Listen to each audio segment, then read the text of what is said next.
This podcast will hopefully contain words or statements of obscene, pornographic, or immoral character. You have been warned. You have been warned. You have been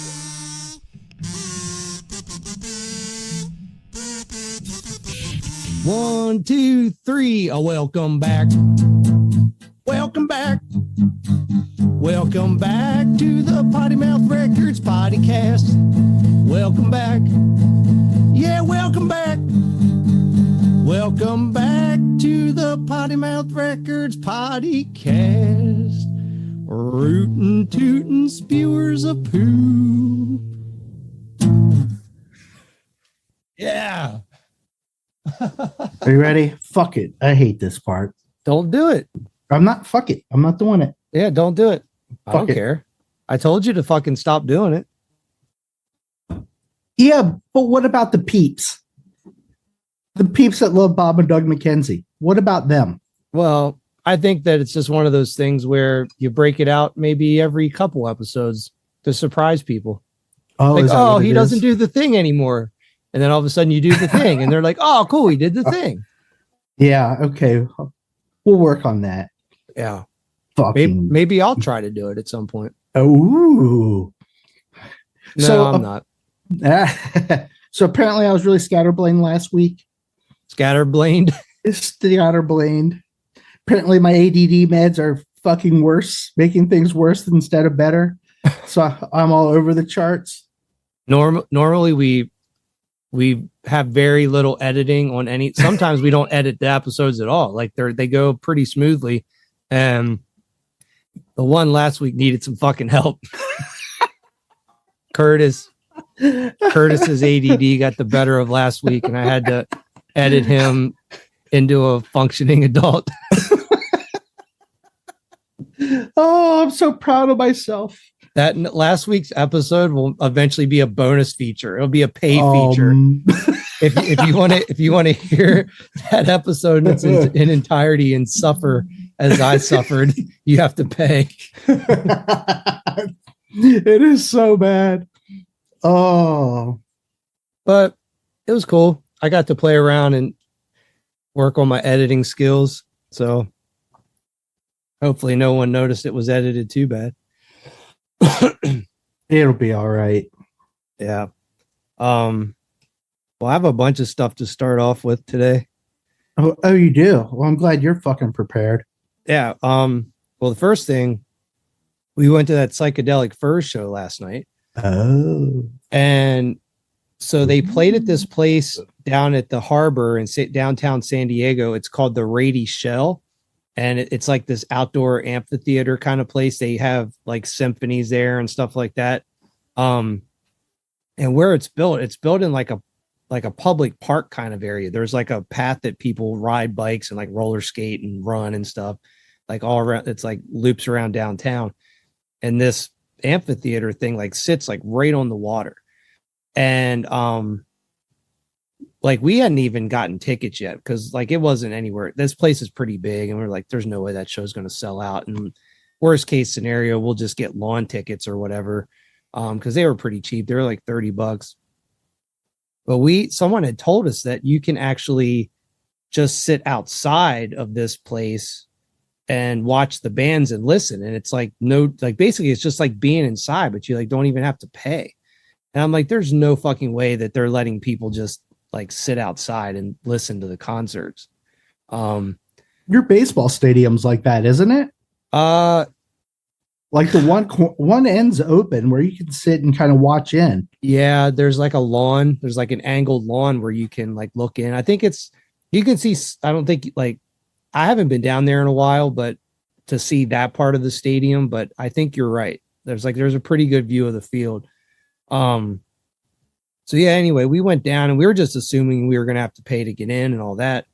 So we showed up, and where they get you is they like talk about, because there's no parking down there at all. It's like basically to not pay to park, you'd have to park like 2 miles away basically and like walk in there. So there's like no place to park. So you have to pay for parking. And we get down there, it was $35 to park to be like 100 yards from the place essentially. And Nice. and it was kind of like fucked up to try to turn around. And so we're like, whatever, we'll just fucking do it. So we're like, oh, well, cool. We got like butt fucked on parking, like right out of the gates. So then we get out and we start walking down. And then we quickly realized that what our friend had told us was 100% accurate, that you can just like post up outside this place. So we get down and there's like people fucking everywhere who had brought like lawn chairs and stuff and are just like sitting out on this like sidewalk area, looking in and watching the bands play.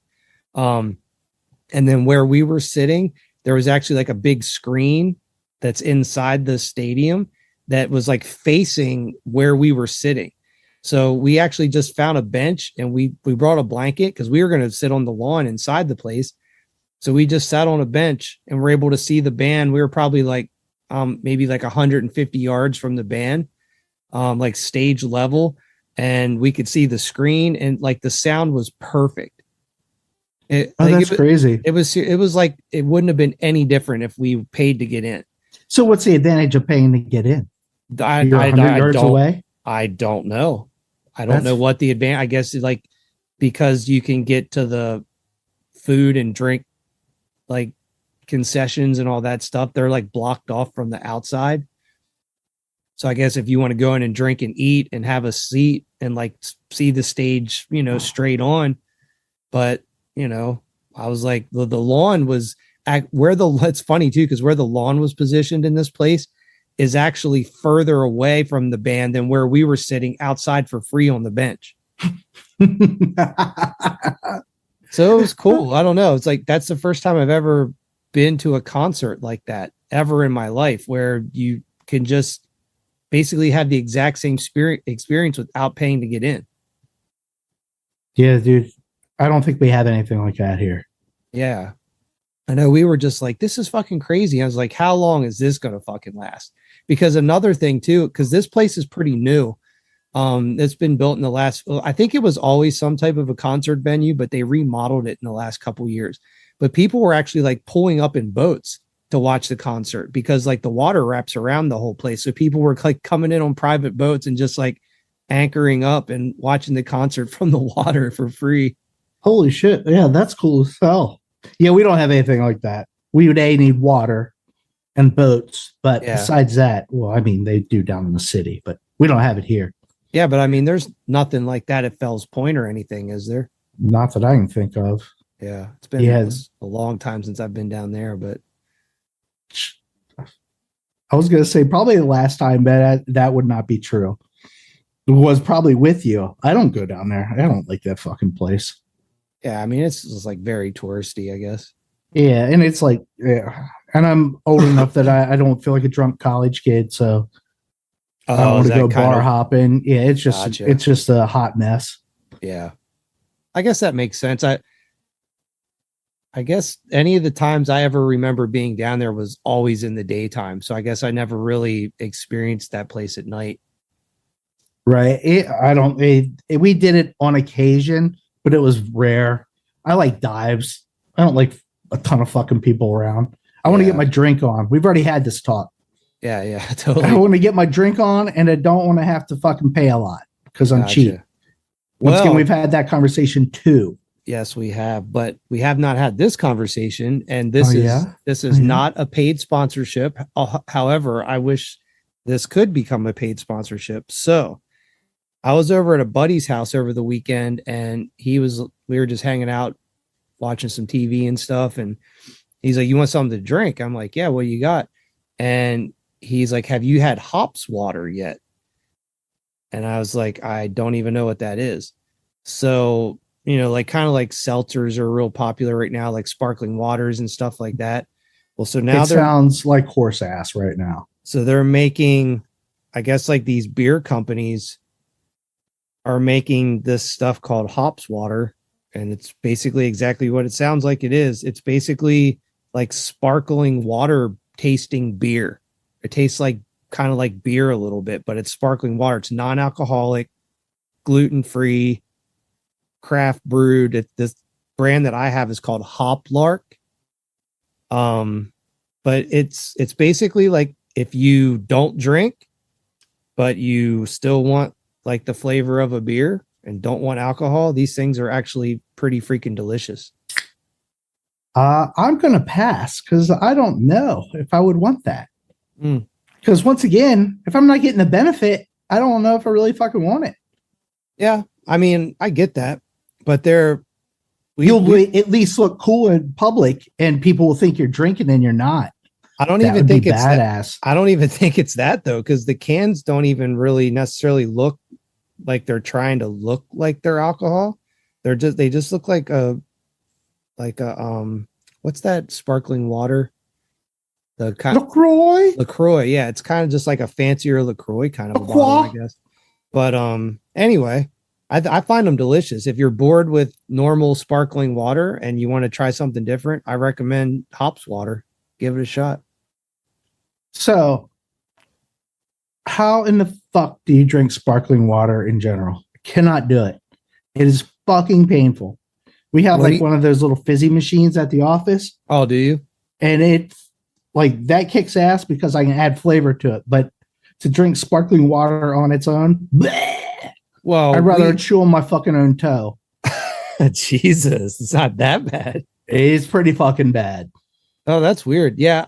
I mean, I like the plain sparkling water too, but we usually get the flavored kind. We get like, there's a ginger one we get.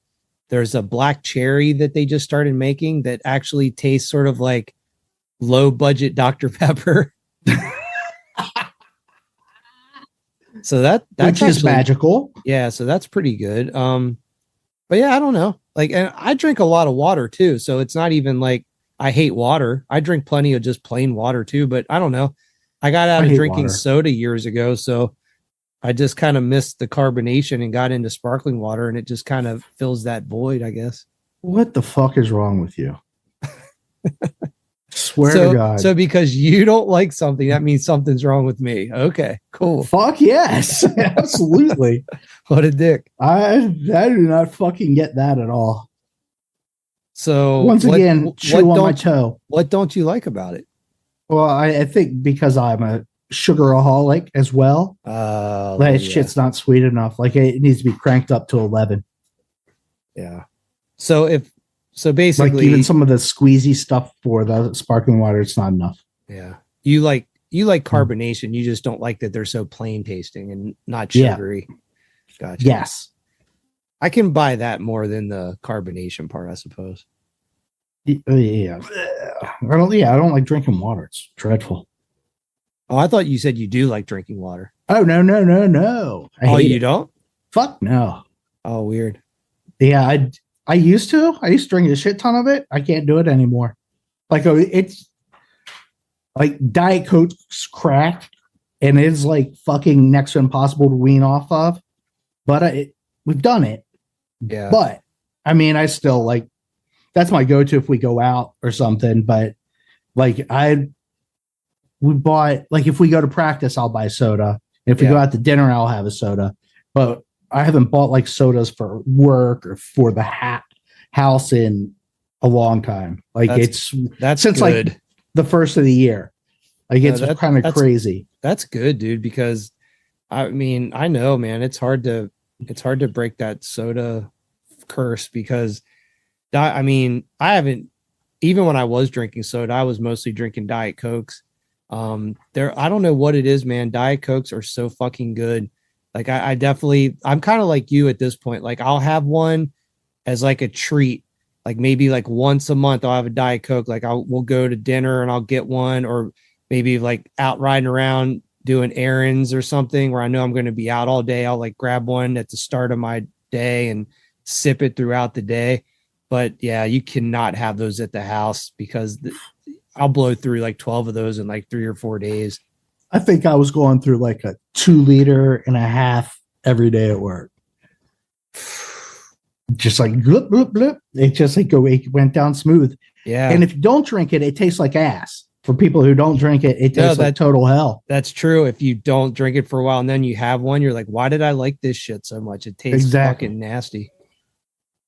Trisha's sister drinks 2 2-liter bottles of real sugar Coke every day. And she's like, weighs like 140 pounds. 30 How the pounds. fuck does she do that? Does she run around in circles? She's kind of a hypo. Yeah. Oh my Lord. Yeah. She's like really like high strung kind of, I guess.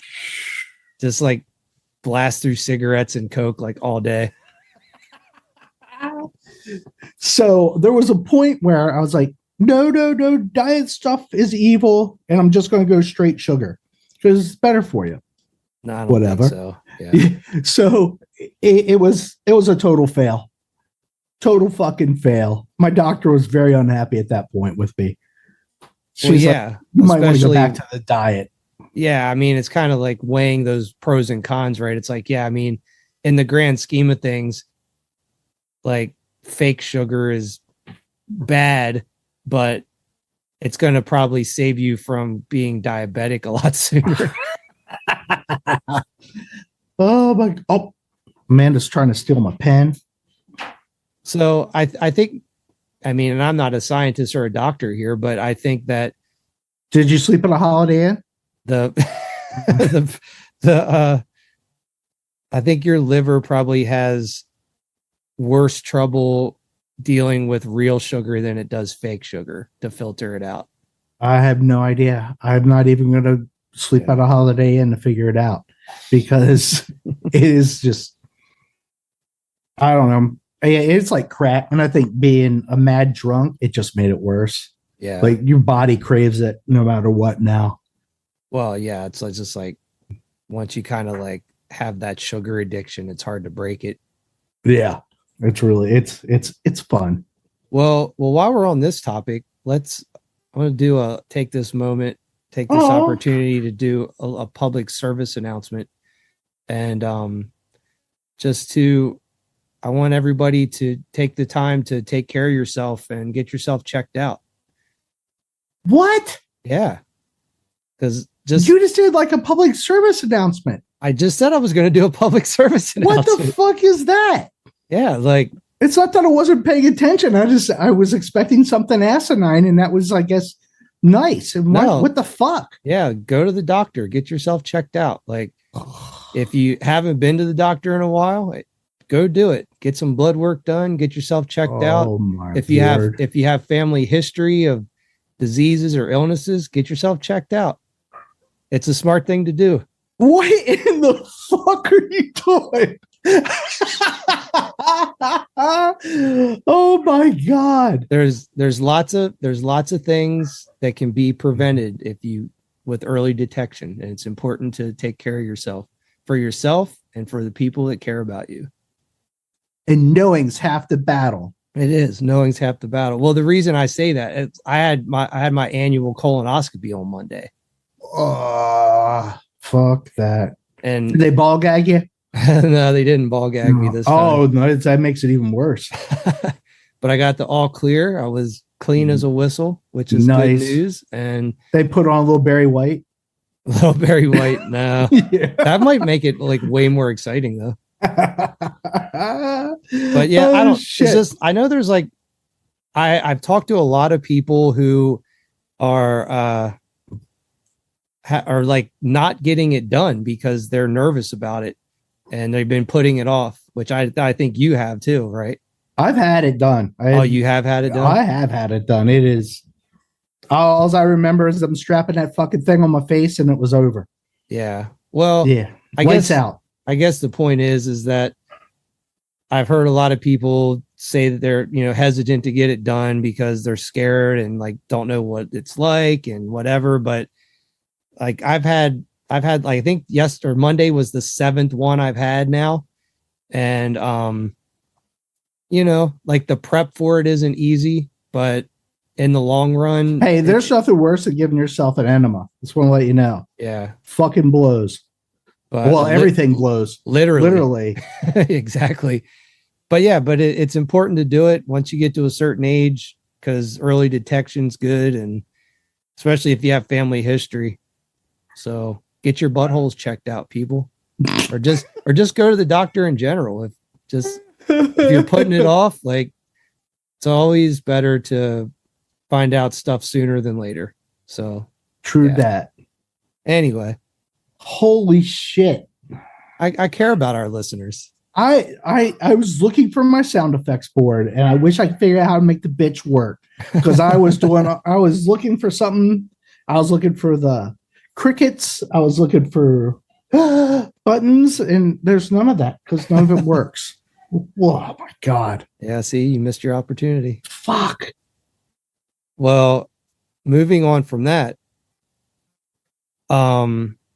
I wanted one thing I thought could maybe just be a full-blown topic today, depending on how far we go with it. But I want to talk about the sickness, since we're on the topic of illnesses and sicknesses.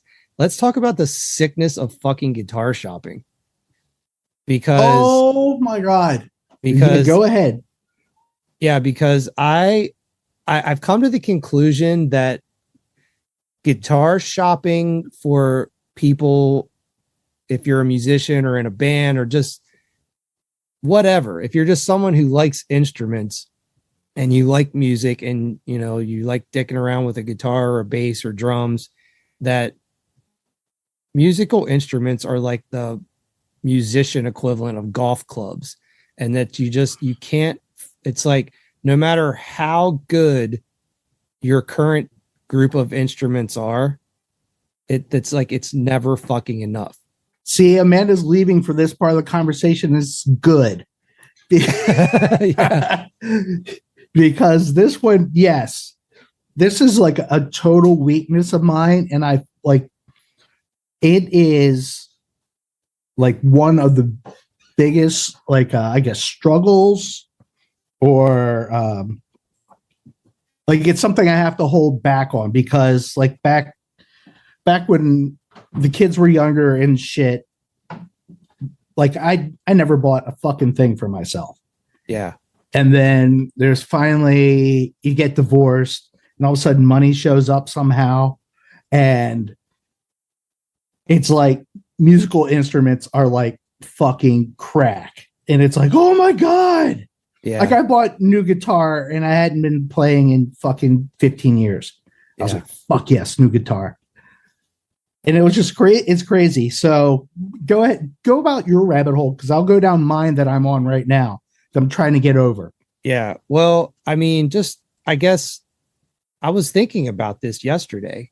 And so it's like perfect that we decided to do the podcast today, because I was like, this is a fresh thing I could bring up, because I was sitting around and I actually like had the thought a few days ago, because we were like writing that new song, and I don't know, it just like I had this thought come to me where I was like, man, I was really missing my Ibanez lately. And my good friend Larry, he's a big Ibanez guy, and he has a bunch of like RG series and like some like middle to like bottom top of the line kind of Ibanez models. And he's like, he actually had an issue with his hand for the last like few months or a year, and he hasn't been able to play. And he just started kind of like getting his hand kind of back to normal. I think he started playing again recently. So he's been posting some guitar pictures and stuff. And I was like, oh man, I've like forgot all his sick Ibanez's that he has. And it got me thinking about mine that I had in Bomb Thread. Like it was like the sort of like a blue with a white pick guard. That was kind of like the main guitar I was playing in Bomb Threat for years. And I like always, out of all the guitars I ever had, I always regretted getting rid of that one. And so anyway, I was just thinking about, we were like writing stuff, and the last few times that we jammed, I've mainly been playing my Strat, which I love. Whoa. But I'm like, it doesn't feel right for us. And like sound wise and just how it feels to play. And then I bought my new guitar, which I got back at Christmas time, which was the first like really good, like high end hollow body I've ever had. And I fucking love that guitar. It's without a doubt my favorite guitar I've ever had. I love it. So you would think that getting a guitar that is like the guitar that you like more than any guitar you've ever had, like that would just no kill the urge to shop and look around. But as soon as I had this fucking thought in my head that neither guitar that I have right now is good enough for how I want my guitar to feel playing with us, I've been the last 2 days on Reverb and eBay looking at RG series Ibanez's to see if I can find one at like a decent price and a cool colorway. And the whole time I'm doing it, in my mind, I'm like, don't fucking do this. Like, you don't, like, A, I don't even have the money to buy a guitar right now. And it's like, B, like, why are you even looking? Because you can't buy one.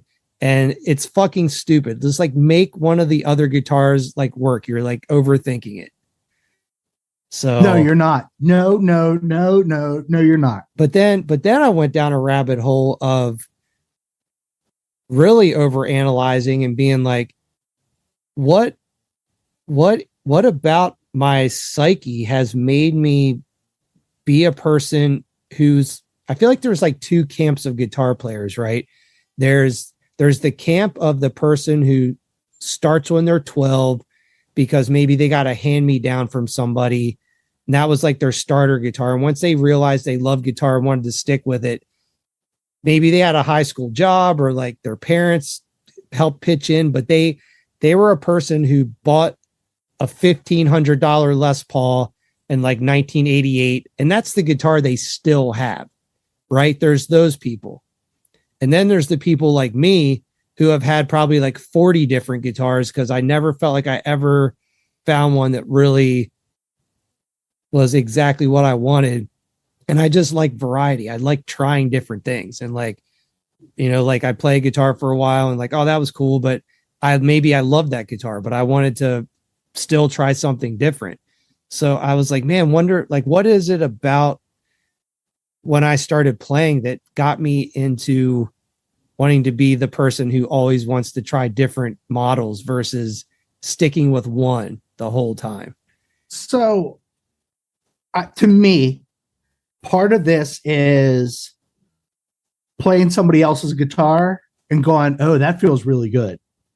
Yeah. Okay. Like, so fair. all of a sudden that opens up where you said about Ibanez, I don't like the necks. So that is like a total no-go for me. Yeah. Like, I don't like the way they feel. Like I don't like the Jackson necks on the guitars. Like Gabe's was always like way too thin. And maybe it's because I had fat ass fingers and fat hands that I was the same way with Jackson. I always thought Jacksons were like the coolest guitars, but I never loved the necks that much. Yeah. So, I mean, I definitely, and what's amazing is I love that fucking Hondo. Yeah. And it's got the same neck as my Epiphone. And that has the same neck as the ESP. So I've got to the point now where I know which brand I'm looking at and what I want out of it. So I like the neck on the fucking Les Paul or the Epiphone Les Paul, that style neck. So the ESP falls into that category. But now I've gone down this rabbit hole and you busted my balls about it. But it was like, now I want one of those with a fucking Floyd Rose in it. Oh, like my ESP, there's a version of it that has a fucking Floyd Rose in it. And if I'd have known that, I probably would have gotten that instead. Because it's just from us playing and launching the fucking guitar and it going out into the middle of the crowd because its strap broke and picking it back up and it's still in tune because it's all fucking locked down and super tight. Like, there's something awesome about that. Even though I'll never be playing like that ever again. It's like, I still have it in my head that like, that's the perfect setup. Yeah. So that kind of drives me. So now I'm on like this, oh my God, I'm like going nuts because there's an Epiphone that's hooked up that way. You keep saying Epiphone. Epiphone. Like Epilady. Epilady. I have an Epilady. Well, there's an Epilady down the road hooked up the way I want it. It was like they made it, I think, in like 2007. And the guy wants like a little bit of nothing, and it's driving me nuts that I haven't went and bought it.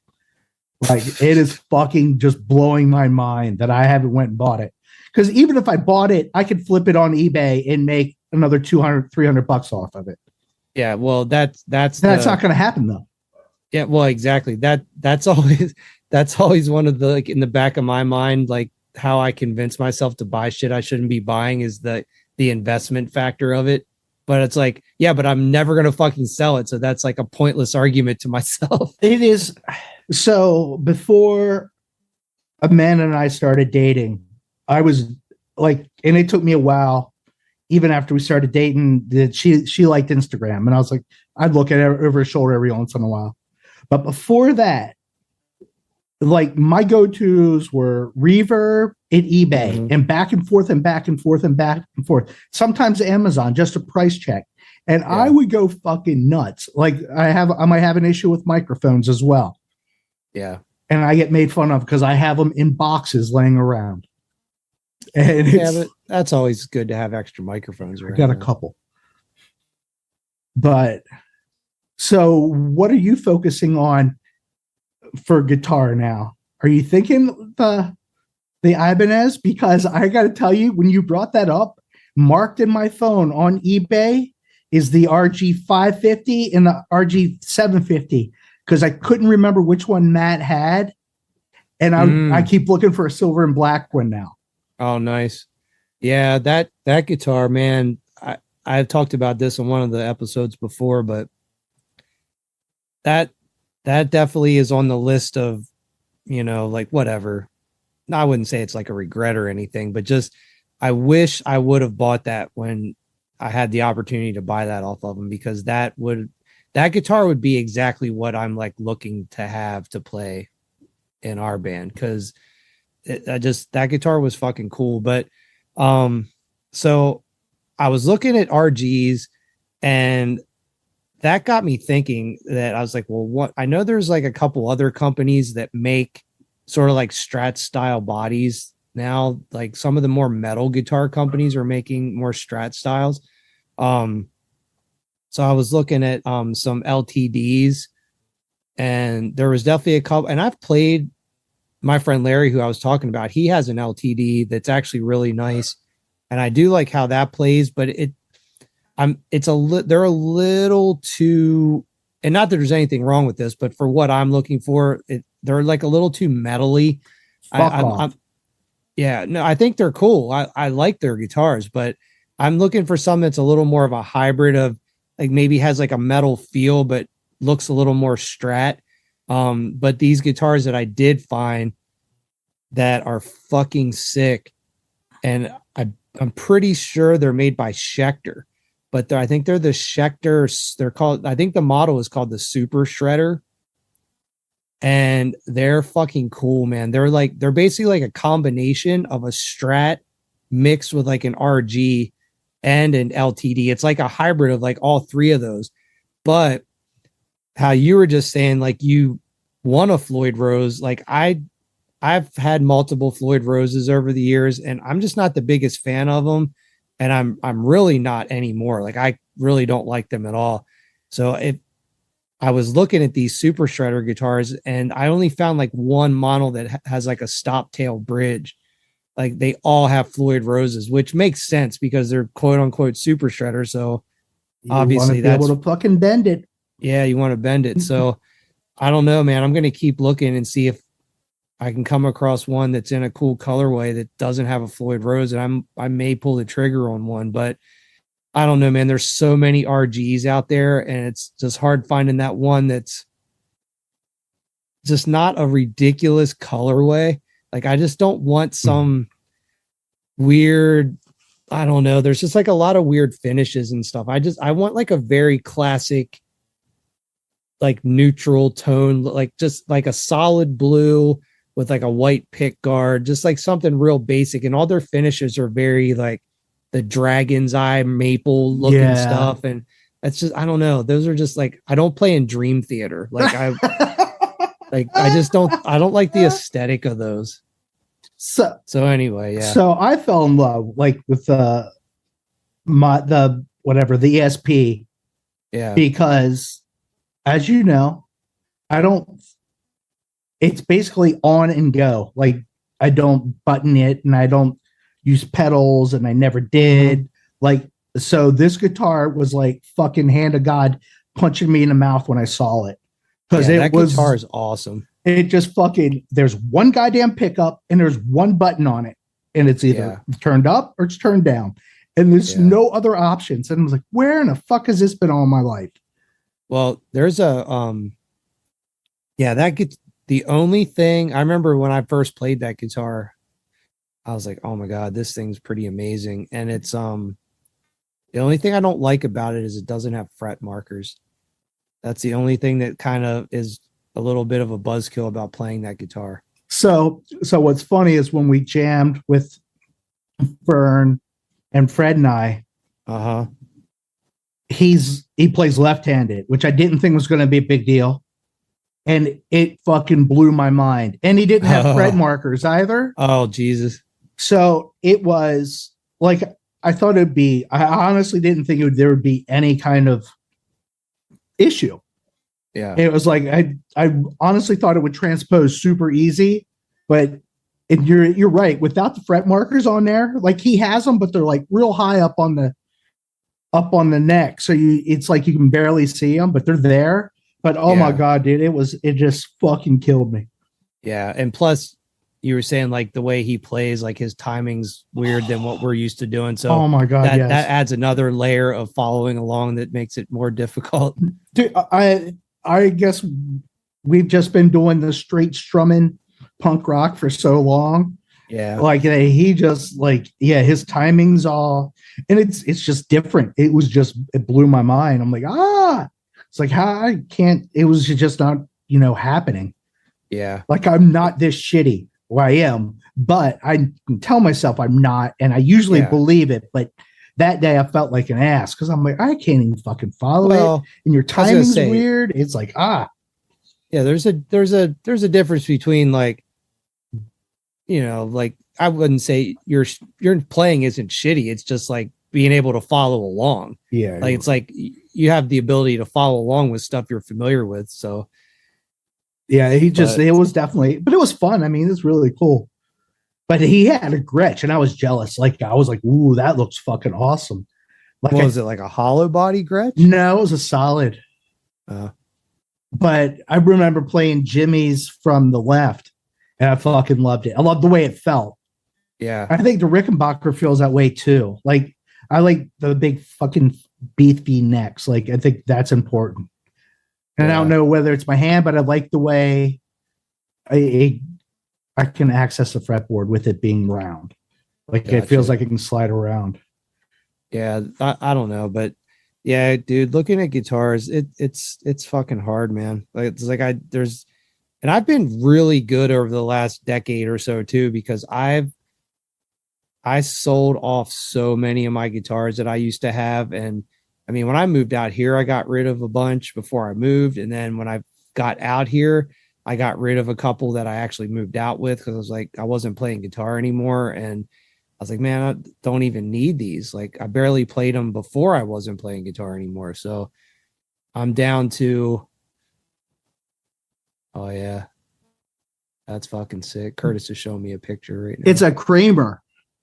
And it scares me because it's like, really? It's like at a price point that I could get one, but I'm like, do I want a Kramer that looks like a Les Paul with my Kramer neck? Because the Kramer neck, at least it used to be, it's kind of like, it's in between the Les Paul and the like Jackson necks. It's like, it's a little bit thicker. It's not as thick as like the Les Paul, but it's definitely thicker than like the Jackson necks were. Yeah, your Kramer neck to me kind of feels like my Strat neck. It's like sort of similar. But yeah, I was actually thinking the other day when I was looking at stuff, I was like, man, like kind of laughing of thinking about it. I think at one point I had something like 23 or 25 guitars at one point. It was like the most I ever had at one time, which is fucking ridiculous.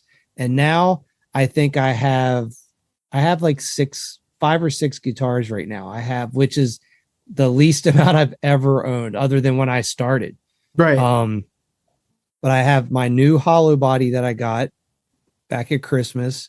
I have my Strat. I can't even believe you play a fucking Strat. That blows my mind. Well, I used to not like them at all, and then There's a I reason. don't know. I got into them, and I love it now. But yeah, my Strat. I have I still have my BC Rich Warlock. That's fucking awesome. I have Dave Mustaine's signature Flying V, and I still have my Kramer, but that needs a bunch of work. I like stripped that for parts and stuff a while back. So yeah, I think that, or no, and I have a second Strat, which is kind of like I own with like 3 other people. It's sort of like a guitar that like a bunch of people sort of like simultaneously own, and we like pass it around to each other. Nice, like an infectious disease. Yeah, basically. But it's actually a made in Malaysia, like Squire Strat, and it's surprisingly really, really, really good quality for like being sort of like a low quality build. I don't know what it is about it, but it plays more like a made in Mexico Strat than like a lower one than that.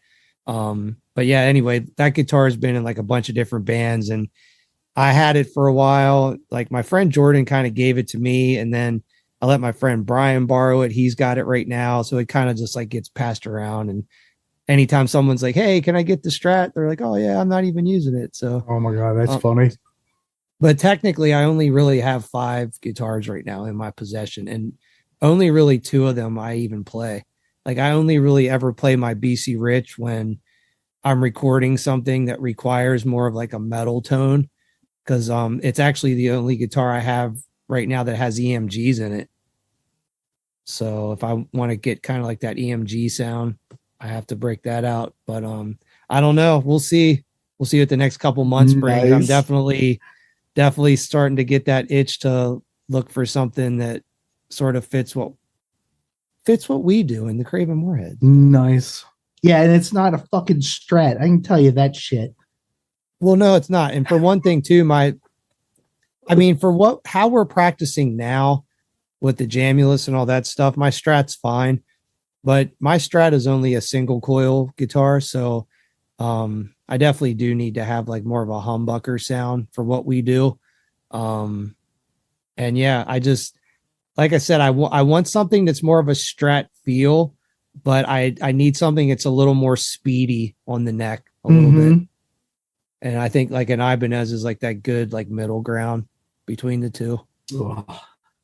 Yeah, I'm like, I try to stay off of it, but I get bored with social media. But then I don't want to go back on because like I found like ESP, their Japanese division. They make a guitar like I want. Yeah. That it's basically an ESP with a different name on it, but they have like 2 versions of it. They make an Edwards, which is their expensive version, and they make this one called a Grassroots, which is the cheap version for Japan. And I was like, fuck, I could just get a cheap one and just rock that shit out. But I'm really dying because I really want, I guess, what I have behind me, but with a fucking Floyd Rose in it. Not that, like I said, not that I'll ever do anything stupid, be running around jumping like a fucking moron and throwing my guitar. That I need that there, but it's just something. It's in the noodle. I remember, and correct me if I'm wrong on this, but I feel like I definitely have memories of you in Lawn Dart playing the Kramer and using the whammy bar as a handle to throw your guitar around as you played. More than like using it as to like dive bomb. Probably so. I like, for some reason I have this vision of you like hitting a chord, letting go of the neck and grabbing the whammy bar and just like, rah, like that's what I do. That would be me. I remember like at the 8x10, like we did something, and I think I even had strap locks, but the fucking screw pulled through the wood. Oh, and the bitch just launched out through the crowd. It was awesome. That's the only fucking buzzkill with those DiMarzio strap locks is the fucking screw would always get loose on those. So I always remember the trick to fix that. I forget where I even learned this from, but I was breaking a toothpick in half, Yeah. sticking the toothpick down in the hole, and then putting the screw back in. Yeah. Yeah. That, I mean, that's definitely one of the best ways to do it. Yeah. I kind of got away from strap locks years ago, and the thing I started doing, which is actually pretty fucking genius, and I don't remember where I originally saw this, but I've been doing this for probably about 10 years now. And it's putting your strap on your guitar, and then it's that Grolsch beer that has like the green bottle with like the little white little pop top on it. Yeah. Pop top. The little red ring that's like the red ring seal on the Grolsch top. If you take those off, those things fit perfectly to go over your strap nut, like after you put your strap on. So it like locks your strap in place. Ooh, that's pretty awesome. Yeah. So I've been doing that for about 10 years now, and it's fucking awesome. Like because I saw someone doing that and I was like, whoa, what are those little red things? And someone's like, oh, those are the tops off of a Grolsch beer. I'm like, what? And they're like, yeah. I'm like, oh, that's fucking genius. So I went and bought two so I could get two of those rings. And I'm still using the same two that when I bought those originally. That's fucking awesome. Yeah, I've not heard that trick. That's pretty fucking cool. Yeah, yeah. So that's a good one to do for anybody out there who needs a upgrade from if you're using strap locks and you're worried about losing your strap, that's the way to do it. Ugh. I think I strap locked everything still. Yeah. I'm old. I think my Kramer still has strap locks. I know the Dave Mustaine Dean that I have, I actually bought that off a friend of mine, and he had installed, and I've never used this kind of strap lock before, but I don't even know what they're called, but it's essentially so you take out if you buy the guitar brand new and it's just got the normal sort of like guitar strap nuts on there, you have to take those out and you have to drill new holes into the guitar where those would normally be. And there's these little like recessed, they're almost like, if you can imagine like anchors you would put in your wall to like hang a picture. Yeah. They're almost kind of something like that, but they're metal and they go down inside the holes you drill. And then the actual strap there's like this hook thing that you like screw onto the strap, and it has a button that you push, and there's like little tabs that come out. So you like push the button in and the tabs go inside the rod, and then you push this rod down inside the little female thing that you drilled into the guitar. And when you let go of the button, these little tabs come out and like lock it into the guitar. That's crazy. I have never seen that before. Yeah, it's some like high-tech shit. I don't know exactly what they're called. I'll look that up. I think they're called the sausage locker. It might be. I mean, missed opportunity if it's not.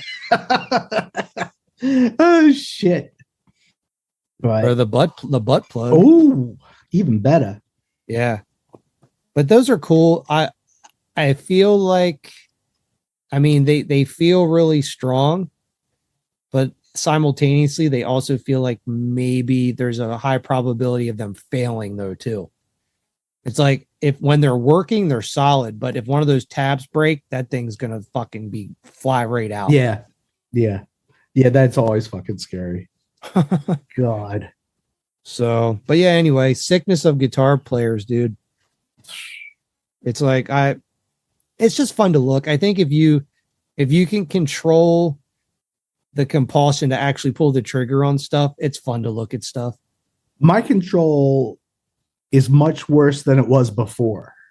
Like even 6 months ago. Like now I'm just like, need to have it. Even though I know I don't need to have it. Yeah. But it's like, I think for me, having two guitars that are probably like my most favorite guitars I've ever had makes it a little easier to contain the urge. But when there is a very specific way you're trying to play that your current guitars don't really allow for, then the urge gets stronger to be like, yeah, I don't know. We'll see what happens. Oh my God. Oh yeah, it's fun to look though. Yeah, it's fucking. Ugh. So, did you do some research for the games? I did. So I did some research a little bit, not a whole lot, but the thing that's crazy is basically what I said was going to happen is what happened. Where 5 minutes after we stopped the last episode, I'd think of a bunch, and that's pretty much exactly what happened.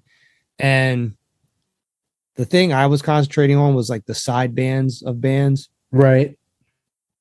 And the very first one that came to me, and I was shooting myself, I was like, how did I fucking miss this when we were talking on air?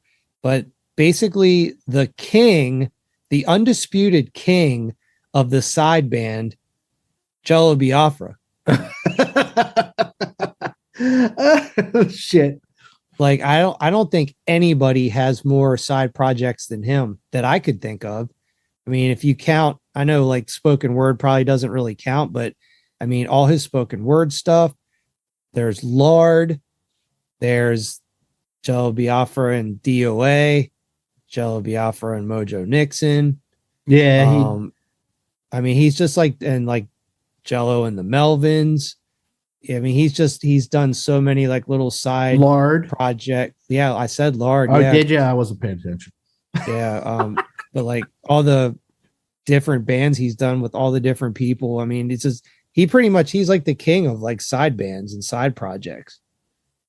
I like to argue that. I don't know if I can. Yeah. You might have sucker punched me.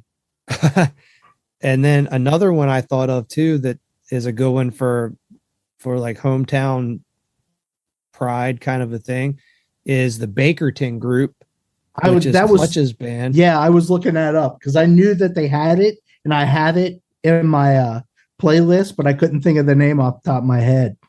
Gotcha.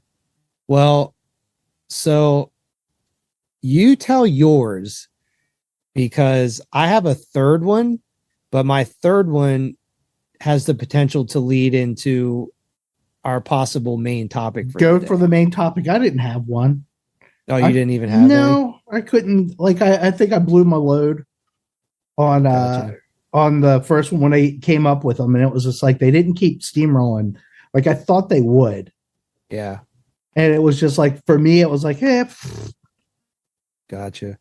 Well, my third one was Napalm Death, because they have a side band. They've always done a bunch of side projects. They've had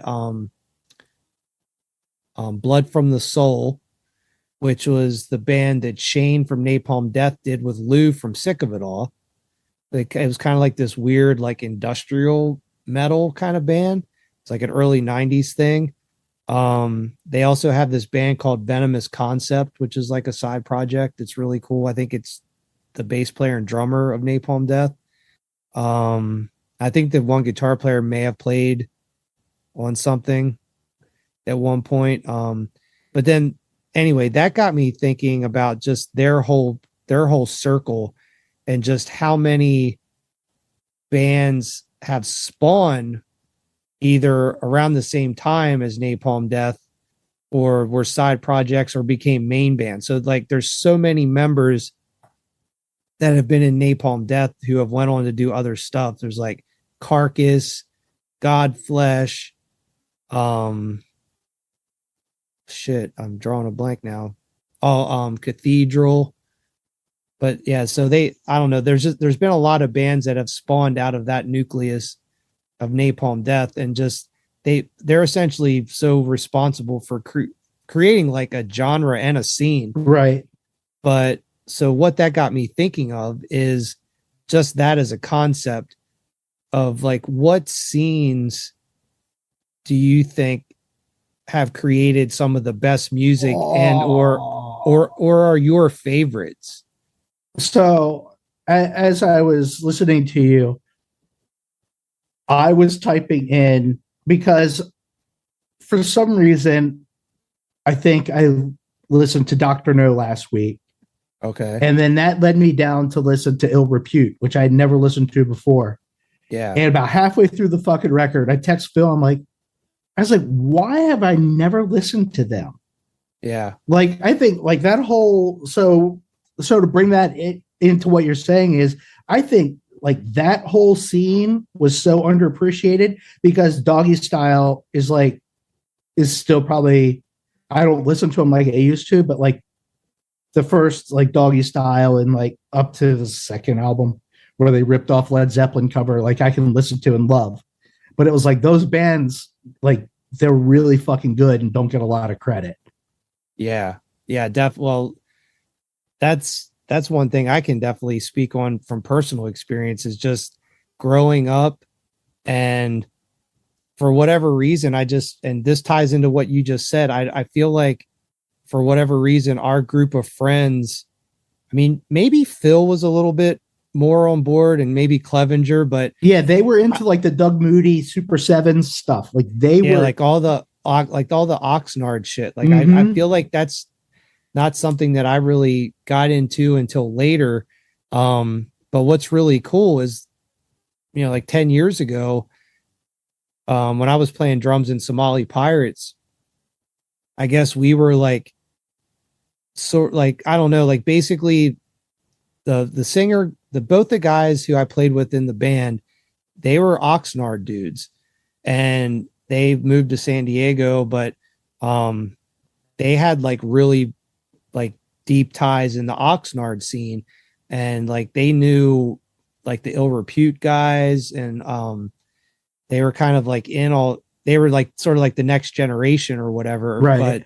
But they were kind of in with all that stuff. So we went up there and played a bunch of shows. And I got to have like a little taste of that scene, and it's fucking cool, man. Like the history, like that kind of got me into like delving more into getting into the history of all those bands and listening to them more and stuff like that. And it really is. I feel like that is a very underrated scene, a lot of underrated bands, and every experience I ever had going up there and like meeting people, everyone is like so nice and friendly, and the shows were always really good and popping off really cool. And I actually, one of like my coolest memories of going up there is I think there's like I think it's either from an aggression song or an Ill Repute song, but there's some lyric where they talk about going down to like a corner store or something in one of the songs, and I actually got to go and like go to this actual like the Quickie store. Mart. Yeah, kind of like that scenario. So I got to go to that actual store that this song was like written about. But yeah, super cool scene. And yeah, for whatever reason, that wasn't as on our radar as much. Yeah, like they were into like the Toxic Shock stuff. Yeah. Like until I met Phil, or actually probably second time around hanging out with Phil. Like then we got it like into the Toxic Shock stuff. And that, that brought the inbred into play, and fucking Dayglow. And I don't even know if Dayglow was on Toxic Shock. That's where you got the record from. Like I think one of their earlier records might have been on there. But and Raw Power. Yeah. So like that's another one to me. I mean, because you could take it what scene, or is it a label? But I think because I actually had in my phone for some reason, like I'm doing an eye roll for you peeps, is Chain of Strength came up in my like million song playlist. And I went through and fucking listened to like the whole, I guess, discography, or at least the Revelation and the whatever that other 7-inch was on. I can't remember which, Foundation or Frontier. Something. It's not Frontier, but anyway. And I was like, they are fucking there. I still like them. Like I can listen to them, and like I had no problem. Like I listened to it like 2 or 3 times. It wasn't like I listened to it and I was done with it. It was like I could listen to that again, and like it kept going and going and going. And it was like, but they were California on Revelation, so it's like, do you do what? How do you want to play the game? Yeah. Well, I don't even know if that has to be a game, but just like talking about, I mean, Chain of Strength, that's that's definitely a band that I can still rock from time to time and still get into. So I agree with you on that. But I guess maybe, and like your opinion, of course, but like who do you think did it better? I guess would be a way to kind of take it, is like, do you think that New York, New Jersey, Connecticut kind of bands, who did the straight edge thing better? Did East Coast or West Coast? Well, I'm going to be East Coast on that. That's not even fair. Yeah, because I definitely think I would tend to go East Coast, but there's definitely some West Coast heavy hitters that are definite contenders, though. Well, and that is exactly what I was going to say. It was like there was a quantity here where it felt like there was more a quality that came. Like if they came into that scene, like the New York hardcore scene, and they were that good, then they were like I'm thinking of like No for an Answer, and I guess Chain of Strength, and you didn't even do like Earth Crisis and shit like that, but they were like really fucking good. Like it wasn't Earth Crisis is East Coast. Oh wait, who am I thinking of? There's another one. You're thinking of Strife, maybe. Maybe I'm thinking of Strife. That's what it is. But they're from LA, I think. Yeah. Oh, so I don't know. It's just like I'm sure there were a shit ton of those bands, like there was in New York, but it was like that scene was so strong and so prominent. And it was like I think it was completely influential, at least to me. And like to me, it was bizarre to go back and watch like some documentaries and realize how narrow-minded and naive I was to believe that that was the scene. It was just that facet, and there wasn't much past it. Like not accepting the fact that Murphy's Law, who I fucking love, was part of that and but they were running on the outside, and it was like no, it was just one facet that I was like way into, and I kind of didn't miss because slowly I think I started trickling into it. Like the dudes, what was it? Rejuvenate, fucking love them. It was like in like Nausea. It was like they were there, just they didn't get the publicity. If I don't even know if that's the right word, but they didn't have the, and I guess it's the comps. Like the comps were what fucking made that shit work. Yeah. Even like, cause I found the way it is when it's how it is. No, what's the one with it came out afterwards with Breakdown and not Breakdown. Fuck, Outburst was on it. Oh, I know which one you're talking about. I have it. I can't think Maximum of what it's called, Pound, right? Maximum Pounding. It was like all of like the other kind of hardcore bands that weren't part of that scene. Like it was like because it has like Norman Bates and the Showerheads and stuff. Exactly. Like and they're fucking awesome. And what were they? Six and Violence after that? Well, I think one or two of the guys were in Six and Violence or something like that. Fucking awesome. Yeah. So it's well, you didn't. So I didn't answer it. No, you answered it. But I think what I was going to add is that I mean, East Coast had the monopoly on like that, on the straight edge stuff. In my opinion, however, I do believe that, in my opinion, one of the best straight edge hardcore records of all time is Uniform Choice Screaming for Change. How the fuck do I miss that one? Oh my God. So I believe that East Coast has the monopoly on the quantity of bands, but I don't think in my opinion, I don't think any East Coast straight edge record tops that record. Because that record is so awesome and aggressive, and just like there's power in that record. Like the recording of that, just the riffs, the singing, just like everything about that record is like still gets me fired up to this day, more than a lot of East Coast stuff still like does. So that's funny, because the fact that I completely forgot them, and they were by far like one of my favorites. That's funny as shit that I kind of let that in slide. Yeah. And I don't know for a fact, but I'm pretty sure they're California, right? Yeah. Yeah, they're Yeah. Orange County, I believe. Yeah, I think so. Yeah, But they yeah. were they were badass. I wish I would have saw. There's one of the bands. That's a whole wish I would have seen. Yeah. Missed them.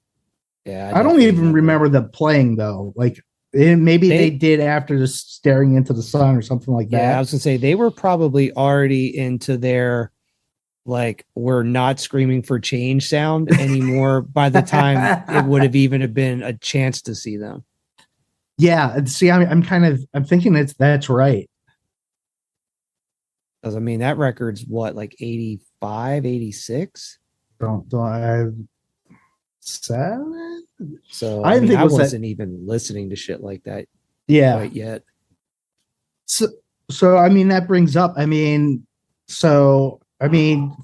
from this side, and I've always kind of noticed it is like, and I think we might have even touched on this earlier, is like the difference between the East Coast and West Coast when it comes to like a production and just sound, where the East Coast was always to me a little bit more raw, rugged, and fucking in your face, where West Coast stuff always seemed, and maybe it was just the bands we listened to, but even like, and are you talking in like general, all punk and hardcore in general? At yeah, this point? in general, yeah. I mean, because who can deny like the influence of like Discord and like that DC scene? Like that's, how do you deny that? It's like it's a weird. Well, so my 2 cents that I can add to that particular point would be me like speaking from experience of living on both coasts. So I think that geography and weather do play a big part in like shaping like musical sensibilities, because I think having seasons on the East Coast and having weather and having snow and like the trials and tribulations that come with like living in places that have 4 seasons and like, dealing with shoveling snow and like cleaning your car off. Hey, it sounds like you don't miss snow. No, I don't. Oh, you're a fucking moron.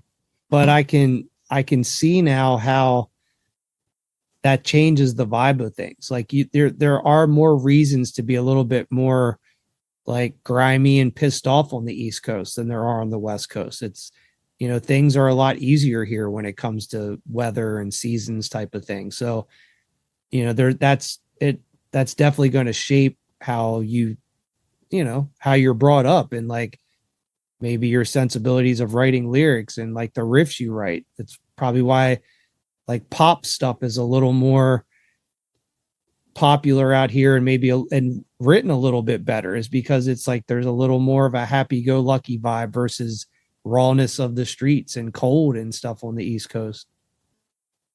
So I'll see your happy-go-lucky, yeah, and I rebuke no. So I always kind of got the vibe that it was like that SoCal was like a hub of like music in general. Just I know New York is too, but like it was a hub, and there was how do I want to say this? It was just, there was like they had to, I guess they had to do it in New York too. You rented weird times in the studio so you go in and record. Like Agent Orange, I think, did all their shit between like on third shift or whatever that is. It was all done through the night. It wasn't done like because you couldn't afford to fucking go in a recording studio and fucking pay for it. So it was like that kind of like, there was always, I guess, a ton of musicians around, and it was very much musically influenced. It doesn't sound right the way I'm saying it. But anyway, I just kind of feel like in LA, outside of LA, like there was a definitely music vibe where I know that New York is, but it's still, New York's like raw. To me, it's still raw and dirty. Like it is. Like that is it. Like, Well, East Coast definitely has a sound. I mean, there's plenty of bands from California that are really heavy, but there's just, I don't know. It's just East Coast just does it different somehow. There's just something about the style of the riffs. I don't know. Like I said, I don't even know. Like it's I don't know if it's even. I don't want to say better, but it's like it could be just like a different approach. Like you say, it's a mindset. Like I mean, but every city had like kind of a style, right? Like Baltimore was all like it was all heavy, it Yeah. beat down. Where Yeah. I didn't get all that from DC. Like when I think of Baltimore as heavy and beat down, like DC was heavy but melodic because I think of like oh shit, not Damnation AD, but whoever they were before that, and then like Four Walls Falling and shit like that, where it Yeah. was a little bit more. It was still Four Walls Falling is not very heavy, but there was definitely even a difference between the two. The first Four Walls Falling is really good though. It's heavy, but in a different way. Yeah, and I think that Worlds Collide was who I was trying to think of. Oh yeah, and like because I fucking love Worlds Collide, and that was then they became Damnation AD. I believe that's right. Well, I think DC sort of always erred on the side of even the bands that were like quote unquote heavier still ran that sort of like post hardcore vibe into whatever they were doing, even if it was still like heavy. Whereas like Baltimore was always kind of more, like you said, is like more beat down, like street oriented. Yeah. Oh, that. Yeah. I'd be hard pressed to think of a band from Baltimore that wasn't like that style from like 80s and 90s. I'm trying. I mean, there was like there was, but like I can't when you think of any. But I think in the circles we ran in, I think you're definitely dead on. I mean, I think it was part of the conversation, and I think it was part of the one we lost about just it was like just everybody runs in different cliques, and even if you don't know, it's sometimes it's the people it's who you get involved with, so that like I can never find the stupid hardcore people. Like everybody was so fucking serious, and that's like that's why we drove fucking an hour and a half to go back to Hagerstown and play dumb. Like it was like it was weird.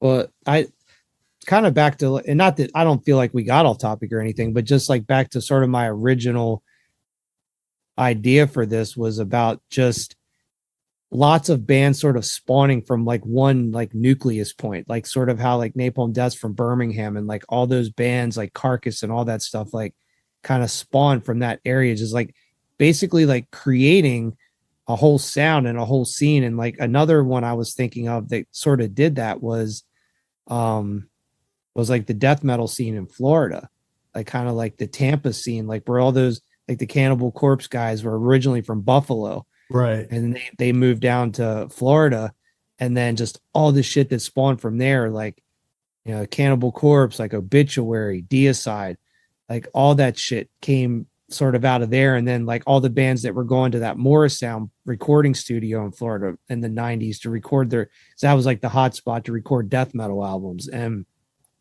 I don't know, I find that fascinating how there's just like being at the right place in the right time, and it ends up just creating this whole sound that just becomes like its own subgenre of like the bigger scene. Like if you don't have Cannibal Corpse moving to Florida, there's probably like a shitload of bands that never fucking exist. Right. So I just find that fascinating. And there's lots of shit like that. Like even just locally for us, and in Baltimore, like if Gut Instinct never exists, like does Next Step Up exist? Does the Slumlords exist? Exactly. Yeah. Does the trickle down? Yeah, and like DC, like so many examples there. Like, does whatever. Like if you some can, of the Discord bands don't exist, does Damnation AD become a band? I don't know. right. So like I think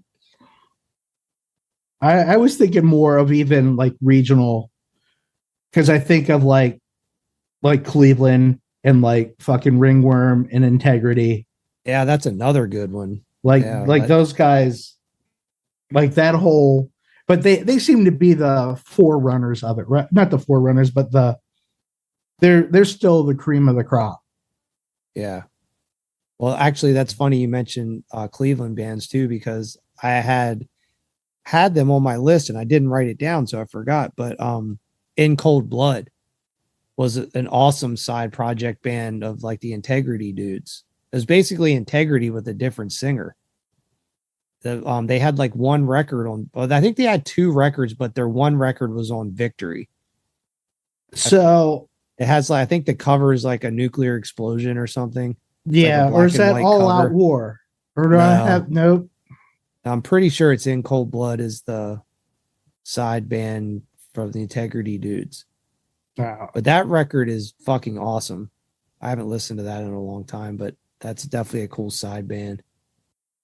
But that's cool. It's cool to think about just all the bands who just may not have existed if it wasn't for just that initial spark of sort of creativity that was coming out of one area. I mean, dude, it's crazy too. You think about it, there's so many bands from Birmingham, and it's like kind of goes back to what I was saying about East Coast and West Coast, like weather shaping like the sensibilities of a band. I mean, Birmingham could be a good example of not only weather, but also just socio-political climate or just like where you grow up that like shapes like the type of music that comes out of there. Cause like I'm like Black Sabbath's from there. I think Judas Priest, I believe, is from there. So it's right. Just like, cause that was like it's like a steel town, I guess, or whatever, like factory town. Mm-hmm. So just the kind of like the whole idea of like actually like working in factories and hearing machinery. I think like Tony Iommi, maybe I saw an interview with him. It was just like about that exact thing, like the sounds of the town, like shaping like rhythms they would create or whatever. Didn't he lose his finger in a machining accident? I think he was like that was like his last day at his job. He was like going to like quit his job to go be in the band, and like he lost his fingers on that last day. Ugh. But that plays into their sound though, because that was a big part of why they became what they were, is because he had to tune his guitar down to be able to like use his little fake fingertips correctly. Oh, that's so fucking weird. Because he couldn't press the strings down if they were tuned to standard tuning. So that's why they tuned down. So his fake fingertips would work better. Did not know that. Yeah. So like the tuning down thing was like more of like a happy accident than like they were purposely trying to be heavier. Right. Fuck. I did not know that. That's crazy. Yeah. Yeah. His little like fucking fingertip things that he made like wouldn't push the strings. I'm still going back about the East Coast and West Coast thing, because it was, the music spawned at the same time. And even though Black Flag was messy, it wasn't super clean compared to like even Minor Threat. It's like one's very, very raw and one's still got a little bit of refinement to it. Maybe I'm wrong in saying that, but what you think you're saying Black Flag has a refinement? Yeah. Than like a Minor Threat. Yeah. Like if I would throw the two on and listen to it. And this was, I guess, goes back to what I was trying to say, is the level of accessibility to the actual good recording equipment, good studios, good producers or engineers versus, and no dig on the place I grew up, but there's going to be an influx of those people because of the music scene that's in Southern California and LA and that whole deal versus DC. It's like, I think of like Skip. Skip was the guy who sat in fucking Vinyl Ink and was wiener to Phil when he bought the Black Fire. No, not Vinyl Ink, but Yesterday and Today. Uh-huh. giving Phil shit for buying Black Flag records. Like it was, Oh, really? yeah.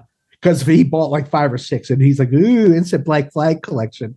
It's like, nice job, God. Dick. You're selling this stuff, so Yeah, up. right. Yeah, well, don't make it available to me. Yeah, and so, but like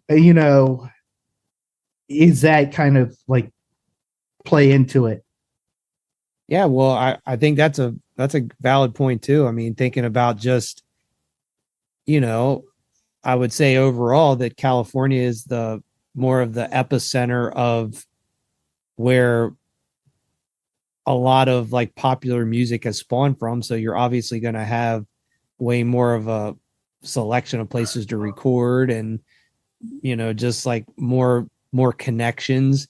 Whereas, most bands probably in the 60s and 70s and 80s who were trying to be famous, who were from the East Coast, are moving to California to get famous. Yeah. So because of that exact reason, like there's not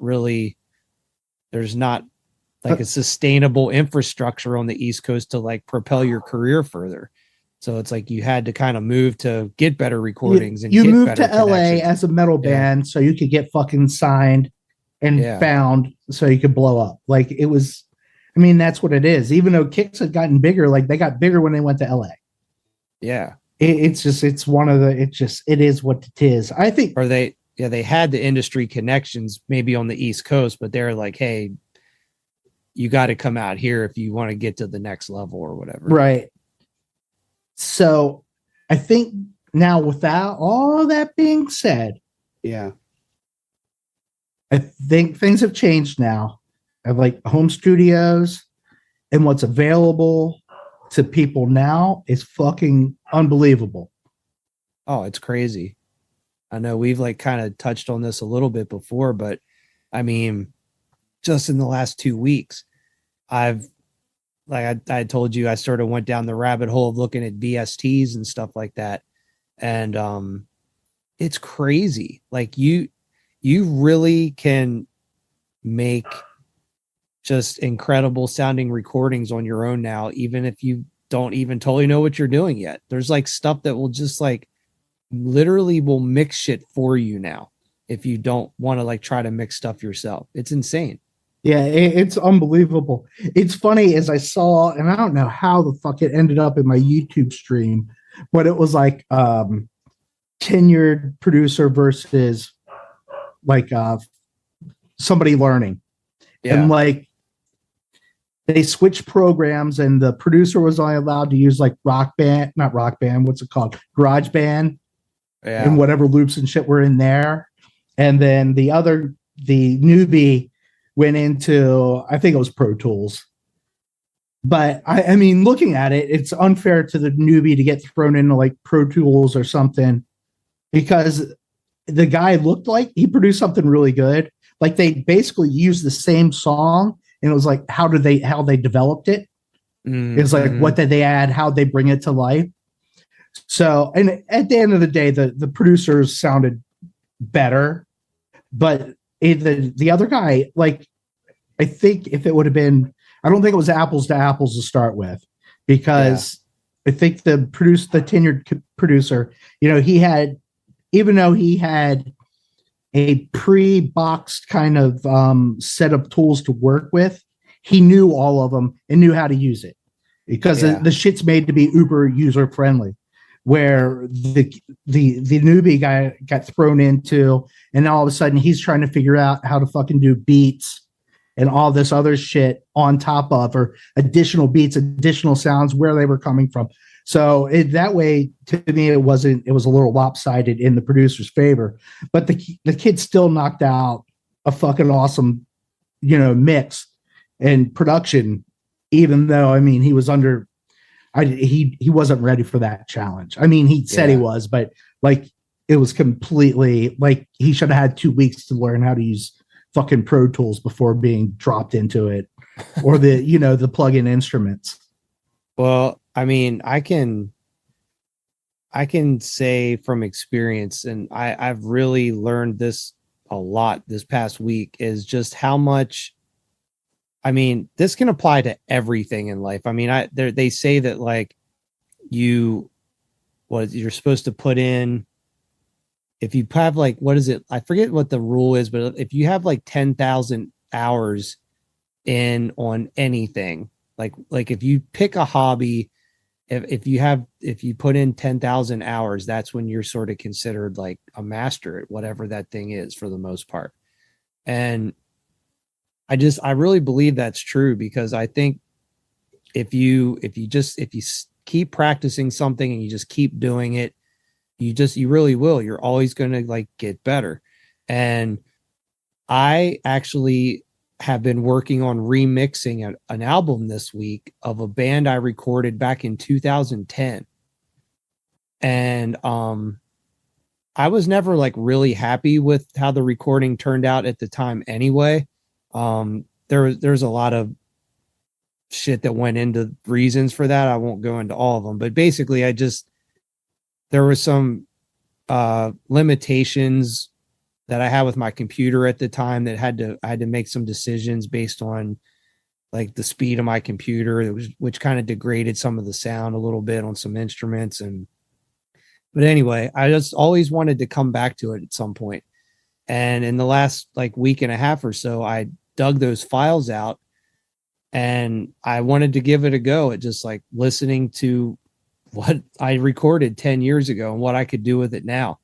And what was the first thing that was really terrible was just, I forgot at the time, I thought the recording was okay. I was like, this is okay. Like I knew it was like demo quality, but I was like, for a demo, it's good enough. And listening to it now, I'm like, this is fucking crap. I was like, I like, honestly, I felt kind of embarrassed that I even gave it off to the band for them to like even like try to do something with, because it was horrible.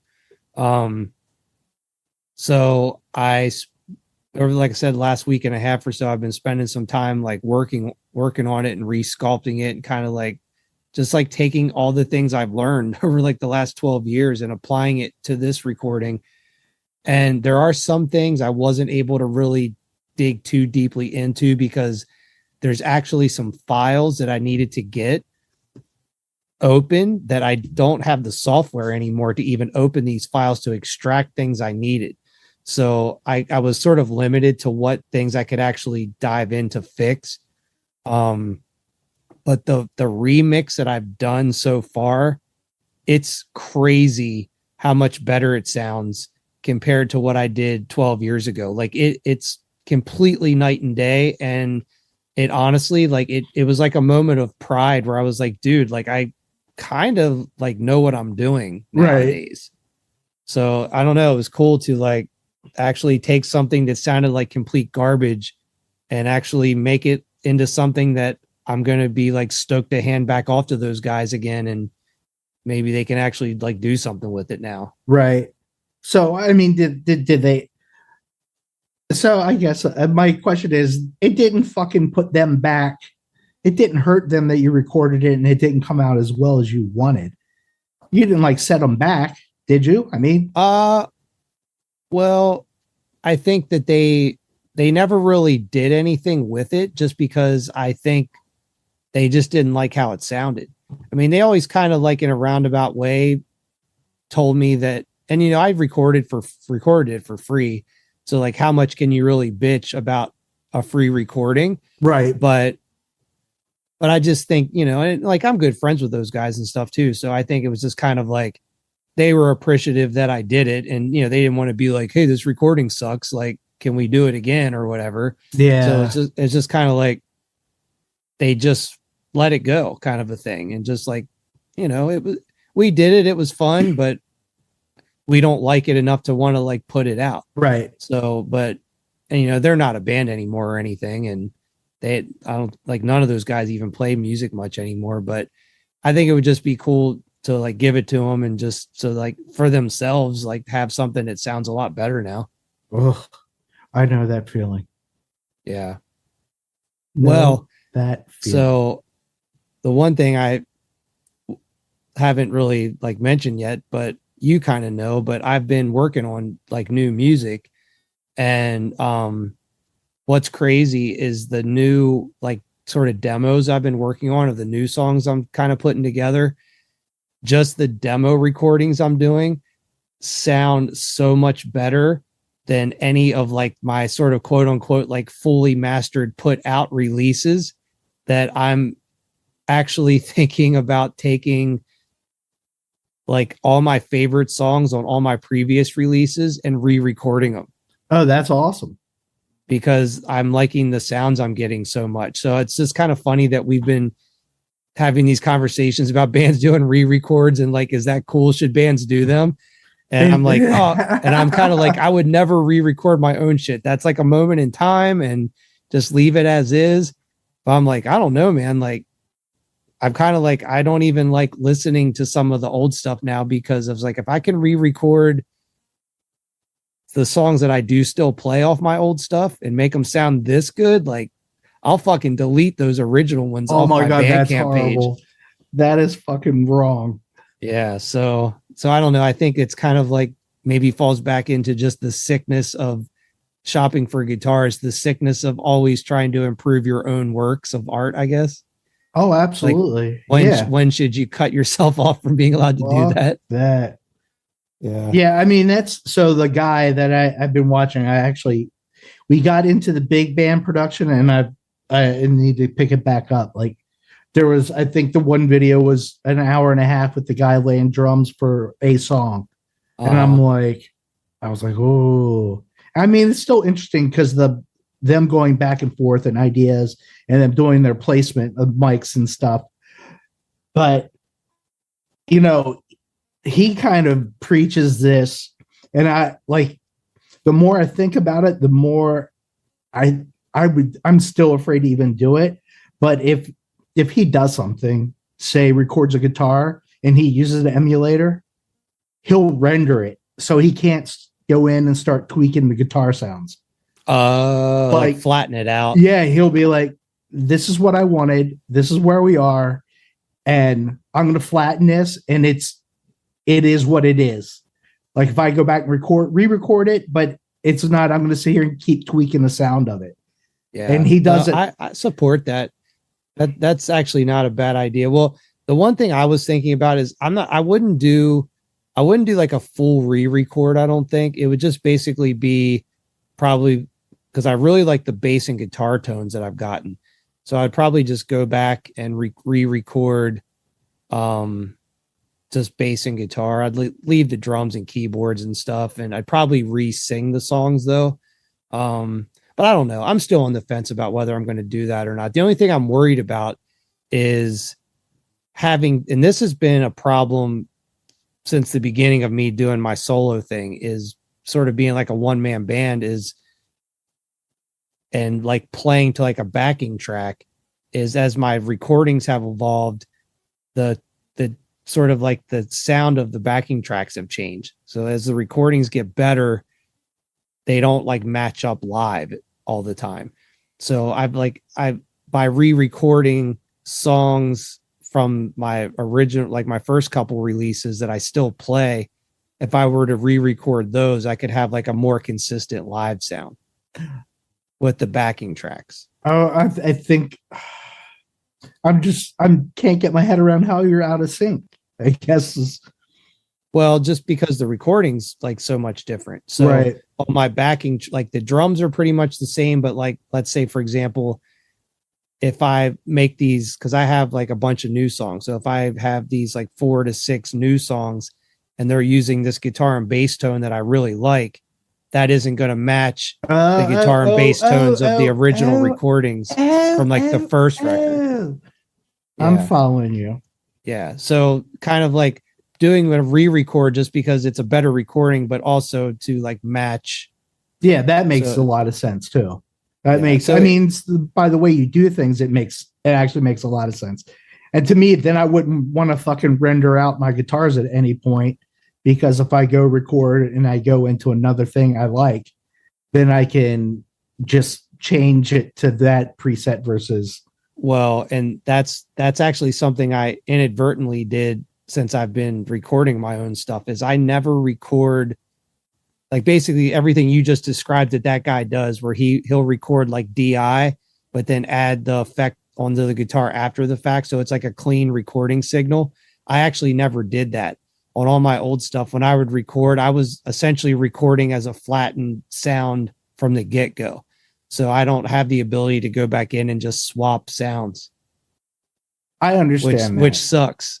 I understand that. And yes, I think when you have that capability, that like I even though he said it and that's how, I don't know if I could do it, because the reason he does is it keeps you from going back and tweaking shit you don't need to tweak. It keeps you from overthinking it because you can't go back and fix it. Like it's done. And it's hard for me to even get my head around the fact that I would want to mic my amp and record a sound off my amp when I knew I could do it in the emulator and I could get the sound I want. And yet if I needed to tweak it, I could tweak it. Definitely, I would never think about doing it that way, even though it works and that's how it's been done for fucking umpteen years. Like, yeah, no, totally. And is there, I don't know. I think about this from time to time too. Is there with all the options we have, like the shit we're talking about right now, is there some type of a magic that is lost by not having a time constraint in a studio where you're paying to like get something knocked out? You know, like we have 8 hours to record 10 songs, like go. Like there's an element that I miss of that. So I say yes. Yeah. And I think it's more, and I don't know about like fucking rock star bands, but like if you are a fucking small punk band and you're paying to go by the hour, that shit better be tight when you walk in the fucking door. Oh yeah. There shouldn't be any trying to figure this shit out as we go. And I think that is the downfall of being able to keep tweaking and keep tweaking and keep tweaking. Oh my God. So I don't know if I brought this up. So the Chlamydians, the Roach was like, if I had one regret about the first recording is that we didn't practice it more. Gavin's like, I cannot believe you said that in front of my dad. Because I was like, dude, you should have multiple songs, not one song, and you should know those bitches in and out. Like there shouldn't be this, we got to release a song so we have something that's out in front of us. Like it was like, no, you need to have songs. So if somebody likes you and wants you to play a show, you have songs and not a bunch of fucking covers. I mean, it was like, yeah, but that's also that could also fall into the category of like thinking like an old guy too, because that's just, I don't think that's how things work now with social media. Well, and that was like I brought up last week was like, do bands make full fucking good albums anymore? Yeah, because the push now is to get the single, and if you can get that, or you're just doing a bunch of shit tracks just to fill in between it, just so you have stuff. Especially at like established bands, because I forget who it was on the Instagram, and they were playing a song. They were like, this is probably a filler song for the album. I'm like, well, why the fuck do I want that song if it's a fucking filler song? I want like, you still hold on to listening to the fucking album the whole way through. Yeah. And it's like, and I used to dog my sister about it because she'd listen to a fucking song 100 times, then take the CD out and not listen to the rest of the fucking album. It's like, motherfucker, dude, there's more than one song in the CD. Yeah. But it's like, well, it bothers me that there aren't, because I'm not, I like the Venom Incorporated 2 songs that they have on iTunes right now, a shit ton. And my biggest fear is those are the best 2 songs on the album. Yeah. That all of a sudden the rest of it's just going to be packing it in to kind of just fill out another 40 minutes. Yeah. Well, one thing I can guarantee is there's not going to be any filler on the new Craven Moorhead record when that comes out. because I was gonna say I can't stress enough how much I appreciate our group text because they always bring a smile on my face. And if the role that we're on right now is any indication of where this record is shaping up, it's going to be fucking awesome. Oh my God. I just shake my head. Yeah.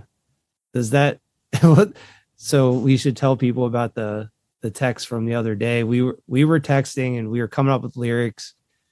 Oh, and we were on a text. It was Curtis and I and Fred, and we were doing lyric, or like I started coming up with like a couple lines. Curtis had a song idea, which I fucking slaughtered, and I want to bitch about that to you in person. My fucking strumming and guitaring was so fucking horrible, and I knew it. And but it was like I had a limited amount of time, and I swear to fucking God, I love you, Easy Drummer. Love, Easy Drummer. But the way I've always worked with Easy Drummer is I find my drum beat, then write music over top of it, so that when I'm playing, it matches. Yeah, I have never come in with a riff and then tried to fit the drums into the riff, and I spent so much fucking time. And it wasn't what I wanted. Like I ended up with like the one riff is like a disco beat because I couldn't find anything straight and clean. I'm like, I just want straight oompa, oompa, oompa. And I'm not getting a fucking oompa band. I'm getting all this fucking crazy blah, blah, blah, blah, blah, blah. So I got this audio file from Curtis. He's like, I wrote a riff. I'm like, oh cool. And I'm like listening to it. And I mean, I got the gist of like what was going on. I mean, it's definitely cool, but it like literally sounded like a 5-year-old kid put it together. I was fucking cracking up, but then I don't know. So we started I came up with some lines and started writing lyrics. God. So I'd sort of come up with like lyrics to like the whole first part of a song. And then about an hour later, Fred joins the Fred fucking thread. Wakes up. He's like, I went away for an hour and come back to all this. And it was just like I had written like these most obscene fucking lyrics. It was awesome. And yeah. Oh my God. It was definitely hilarious. But yeah, I think we're really finding our footing. We're finding something. I don't know if it's fucking footing.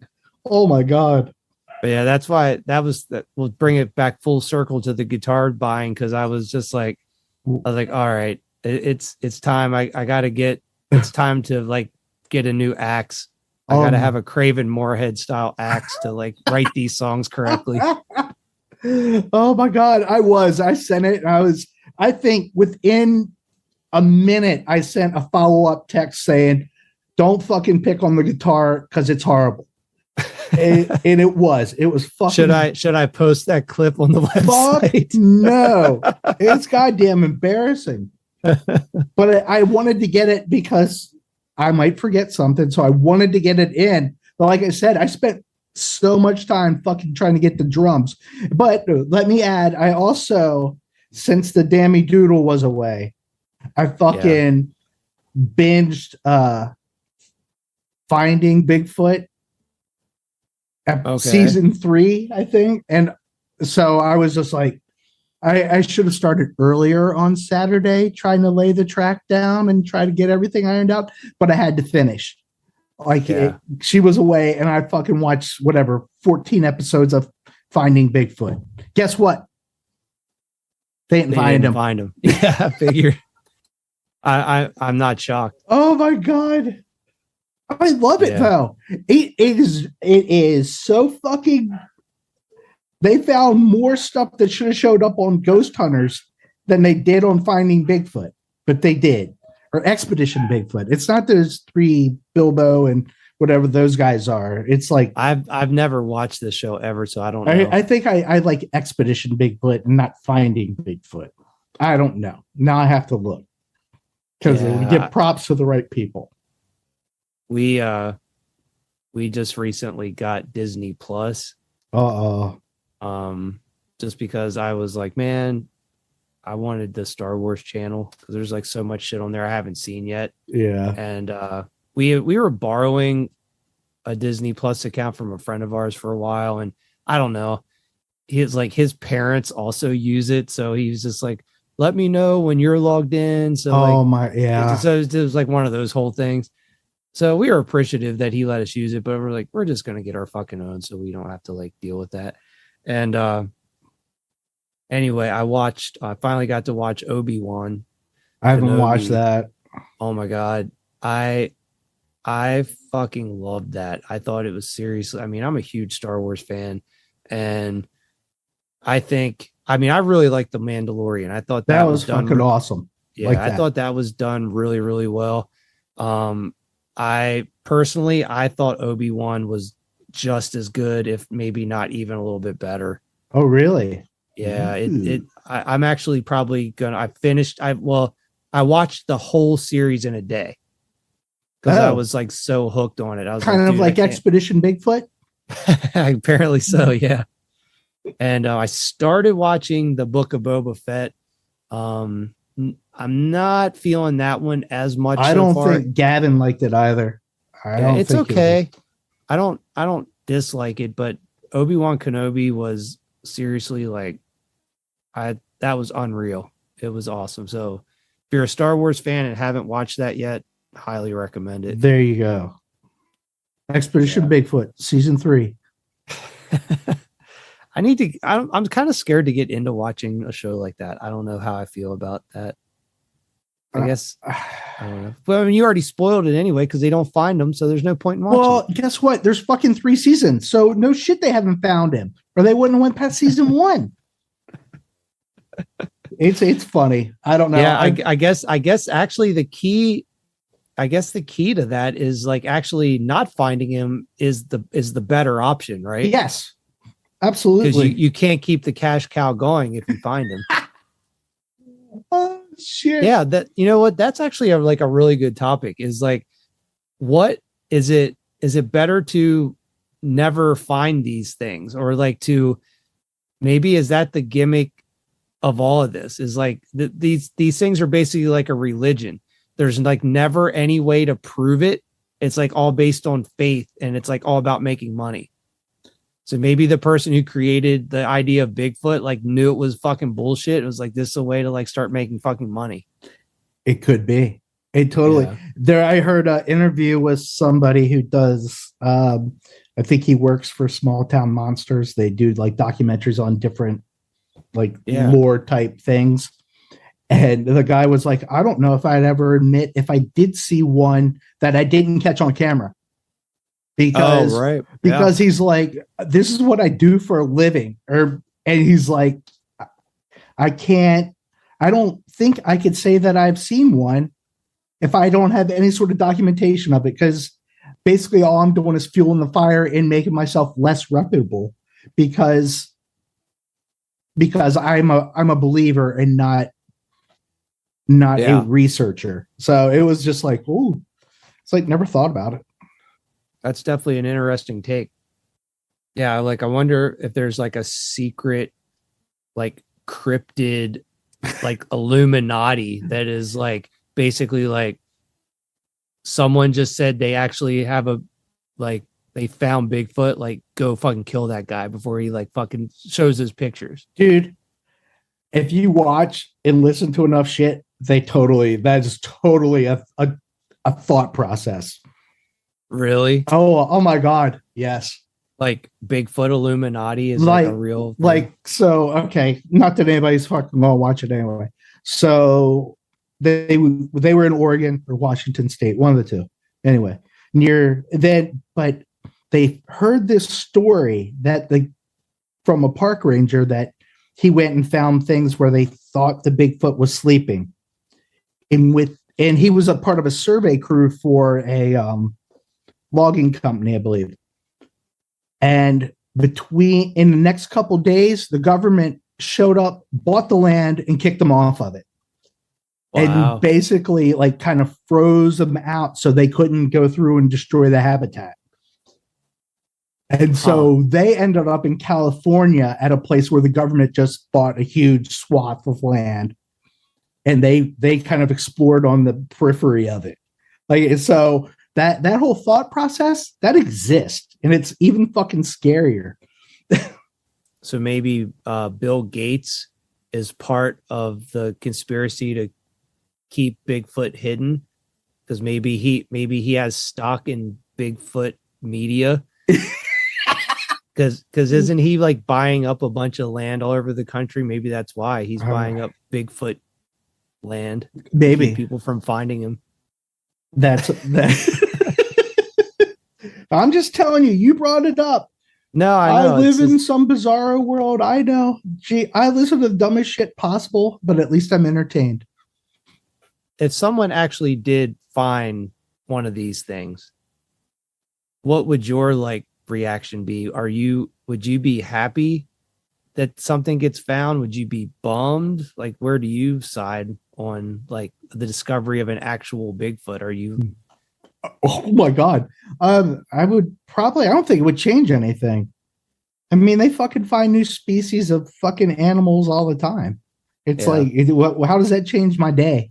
It doesn't. Yeah. I still have to pay fucking bills. Yeah. Would you still be interested in watching stuff about Bigfoot if he was found? Yeah. Would you be like, oh, the chase is over? I don't know. Because the giant squid shit, that stuff was awesome. And just because I found a clip, then all of a sudden, you're right. It's like cash cow's gone. We can't do research because we already know it exists. So it's fuck it. Yeah. Let's go on to something dumber. Yeah. Or does it just increase the spending on it though? Because then if someone actually finds gets credible photos of something, then does that actually make it even more of a hunt to then actually capture one and that kind of thing? I don't know. I would say that it actually, if it legitimizes it, then it's easier to get money and funding. Yeah. Because then if you can prove it, then I guess they can get money to actually kind of investigate and figure out. I don't know. We should look up giant squids and see what they're doing. Well, if you can prove, if someone actually proves that there is a Bigfoot, do you think there should be should they try to capture one, or do you think they should be left alone? I would leave them alone. Yeah. I think the enjoyment's going to be there. It's but that's fucking not wrestling. Gonna happen. That's not going to happen though. Oh, I think so. Somebody's going to fucking kill them. They will definitely capture one. Oh, I think somebody's going to. I think I am. Oh my God. I believe if it's happened, they've already killed them. Somebody there's this one dude on this fucking, he still is a part. This guy, I think, has 500 episodes.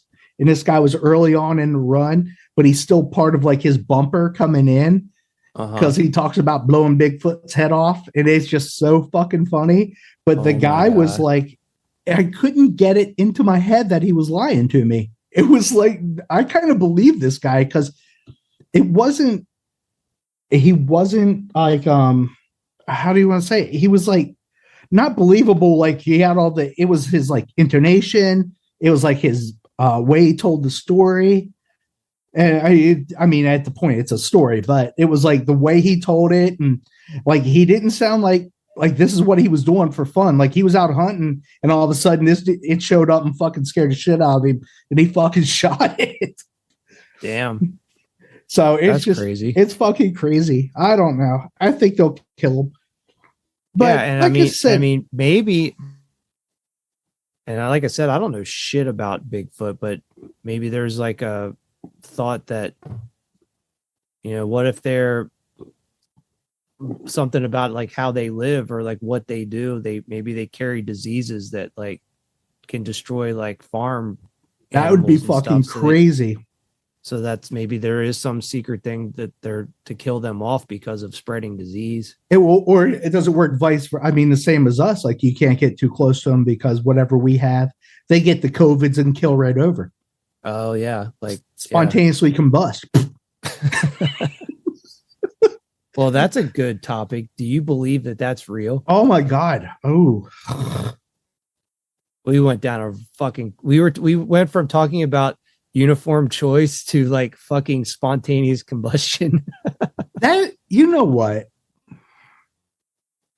This is like my wheelhouse, but I never question whether or not I believe this stuff. I just like listening to it and hearing it. And I just, like I said, entertain me, entertain me, entertain me.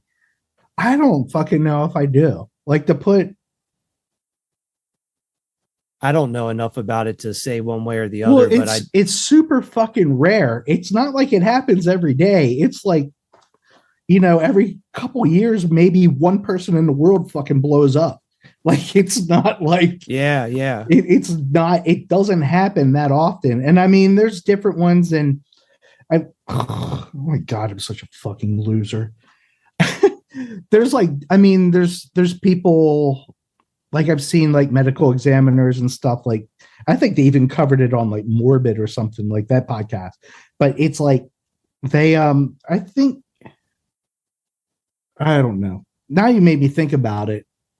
I think think about it. You don't have to answer right now. Anything is fucking possible. Yeah, I mean, we've sort of said that before. I kind of feel like I don't rule anything out, but it's like you got to. I feel like if that was something that was like a real thing, it would be happening more than just one person. That is a really good answer.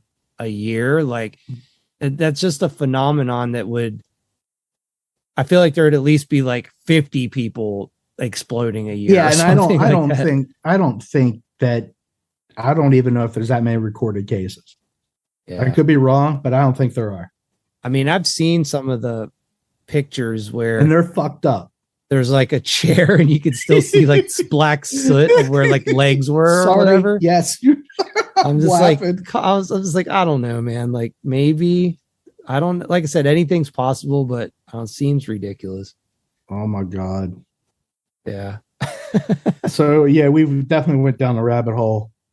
Oh my Lord. Yeah, that's fine. So just to add to this fucking moronic offshoot.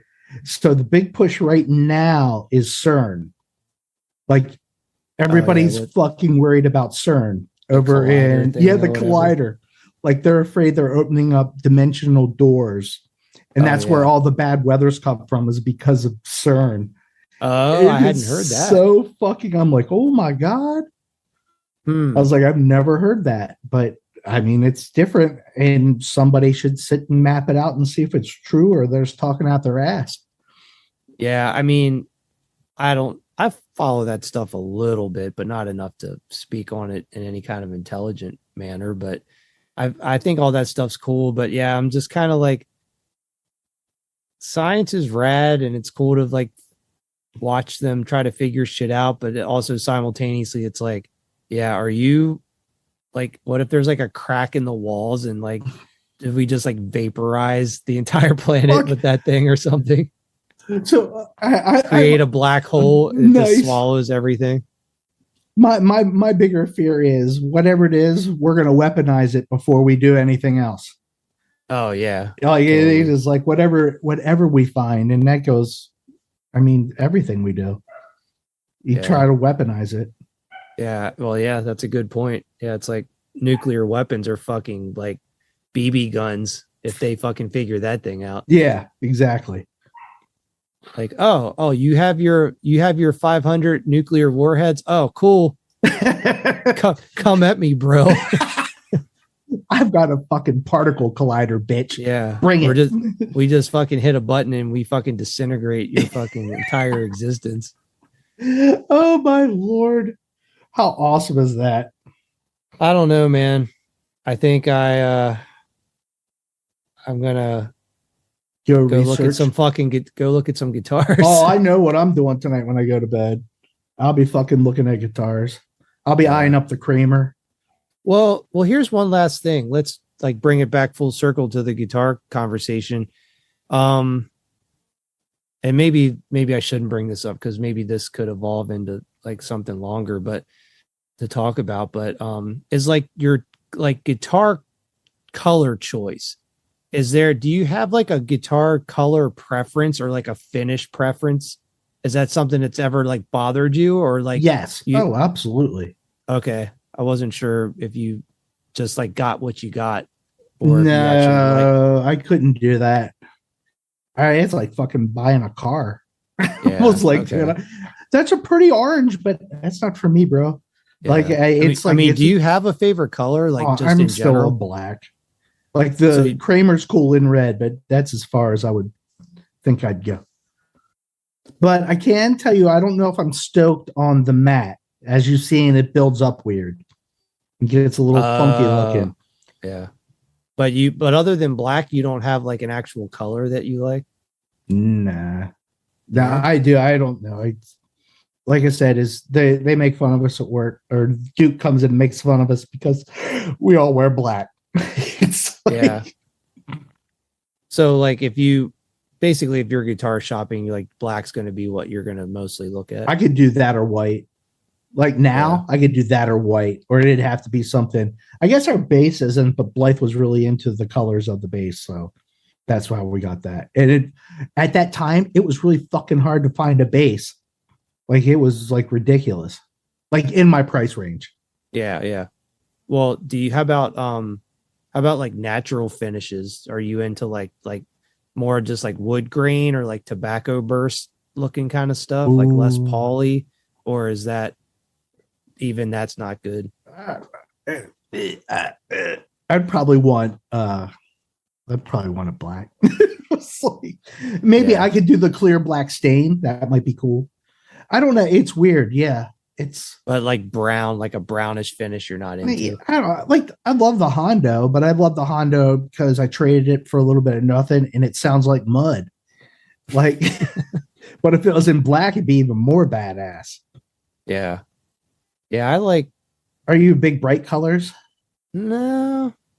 Like I think it's cool to have like I always thought it would be cool to have like some weird like 80s metal looking colorway on a guitar. Like if you had, I don't know, like some sick like BC Richard Jackson that's like bright dayglow orange leopard print or something, that's kind of cool just to have it to fuck with. But I think I like black guitars are cool, white guitars are cool. I like blue is my favorite color, so I do like blue finishes, and I do like a lot of like wood grain stuff. Like that's why I love my newest guitar so much, my hollow body, because it looks like a piece of furniture. Like it looks like a piece of mid-century furniture, and that's what I like really like about it. No, that's really cool. I mean, I think Jackson just did like a re-release of some guitars, and they have like it's either funky colored pickups or something in it. Like they're I've not seen totally those. crazy, but they're like they're Yep. still kind of sexy. I'm like, if I like that, I would buy it. But I know that I don't like the neck, and it's not anything that's going to change. Yeah, those necks are.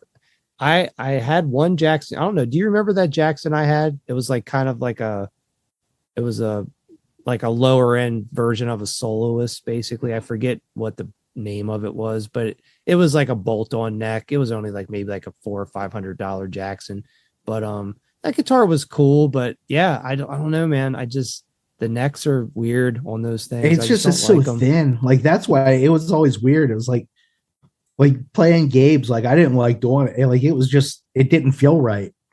Yeah, it's hard to get like. I always found. I mean, I guess they're made like that for playing leads, so it's like easier to play leads. But I always found them to be harder to press down because the neck was too thin. You can't like. I'm more of a thumb over the top player. Yes, absolutely. So it's hard to get that grip point if you're on the thinner neck. Yeah, it moves your hand. Yeah, I don't like it. Don't like it, sir. Yeah. All right. Well, yeah, I was just curious about the color because I've been that super shredder thing. I was looking at that Schecter. They have like so many crazy colors of that thing. Oh, I bet. Like, I'm gonna have to look it up tonight. Yeah, they're cool.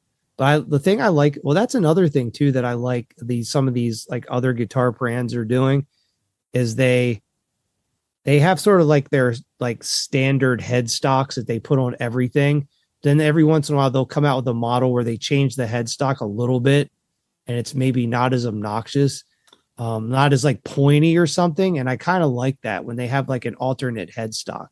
So that's funny you break. A, why do they do the upturned headstock? Don't understand that. Yeah. B, I can't stand the fucking Kramers that don't have the pointy nose on them. When they look like they're fucking dildos, I don't like it. I think that's the way mine is actually. You got a dildo. Yeah, I think it's more like I call it the hockey stick, I think is what it is. Yeah. But yeah, I have the rounded Kramer. But yeah, I don't know about the upturned headstock. I've always wondered that myself. I think it's just like a looks thing. I don't think it has any function other than just it looks cool. Yeah, because is it easier to grab up under? I don't think so, than to sit up on top. You know what I mean? Like the placement doesn't seem like it'd be any better. I think it's just a cool guy thing. It just looks neat.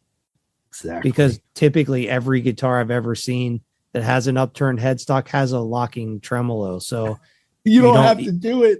You don't have to tune other than when you first put the strings on. So it's not like it's a tuning advantage or anything. The worst always was when you locked it down too early and then all of a sudden something moved.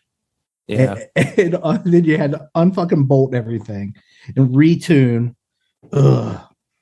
There's a guy on YouTube I watch sometimes. He's a recording guy and he'll actually he does unpaid reviews. So he'll actually buy a guitar with his own money and do like a real review of it, not just like an affiliate review or whatever.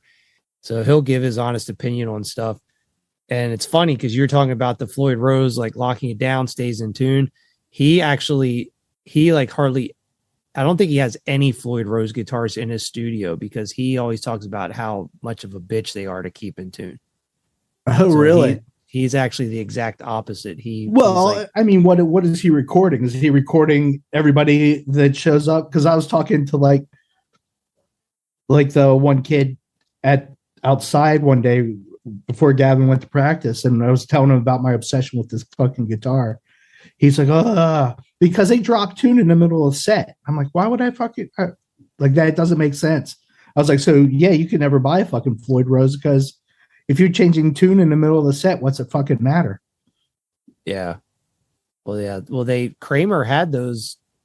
When I bought my Kramer, it actually came with one of those like Eddie Van Halen drop tuners. Do you remember those things? No. For the Floyd Rose. So there's like this little like metal rod that was connected to the low E string. Right.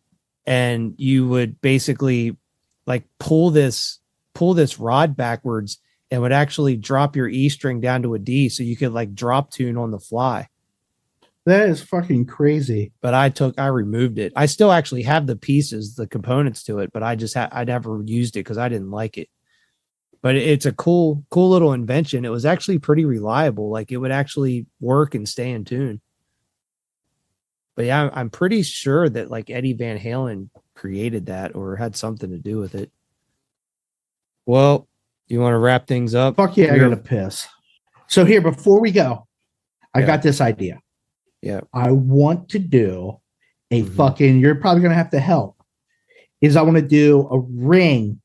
I guess it could be the Hagerstown ring of like, and start trickling out the bands and like have almost like a family tree.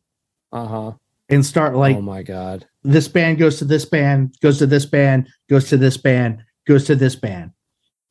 I've thought about trying to do something like that over the years, and I got like a few lines into it and was like, fuck this. Oh, dude, I've woke up in the morning like trying to work it out in my head.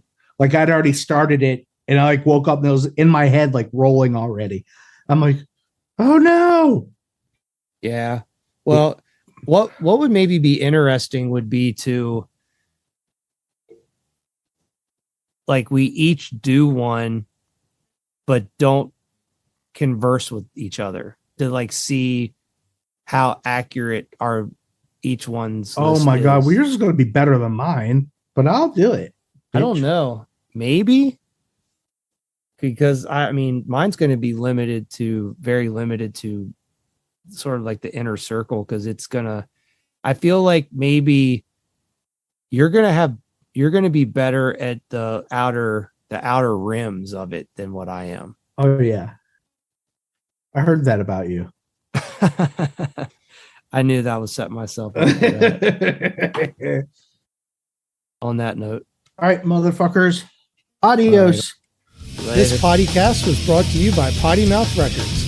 Contact us at pottymouthrecords@gmail.com and find us on the web at pottymouthrecords.rocks. That's .rocks.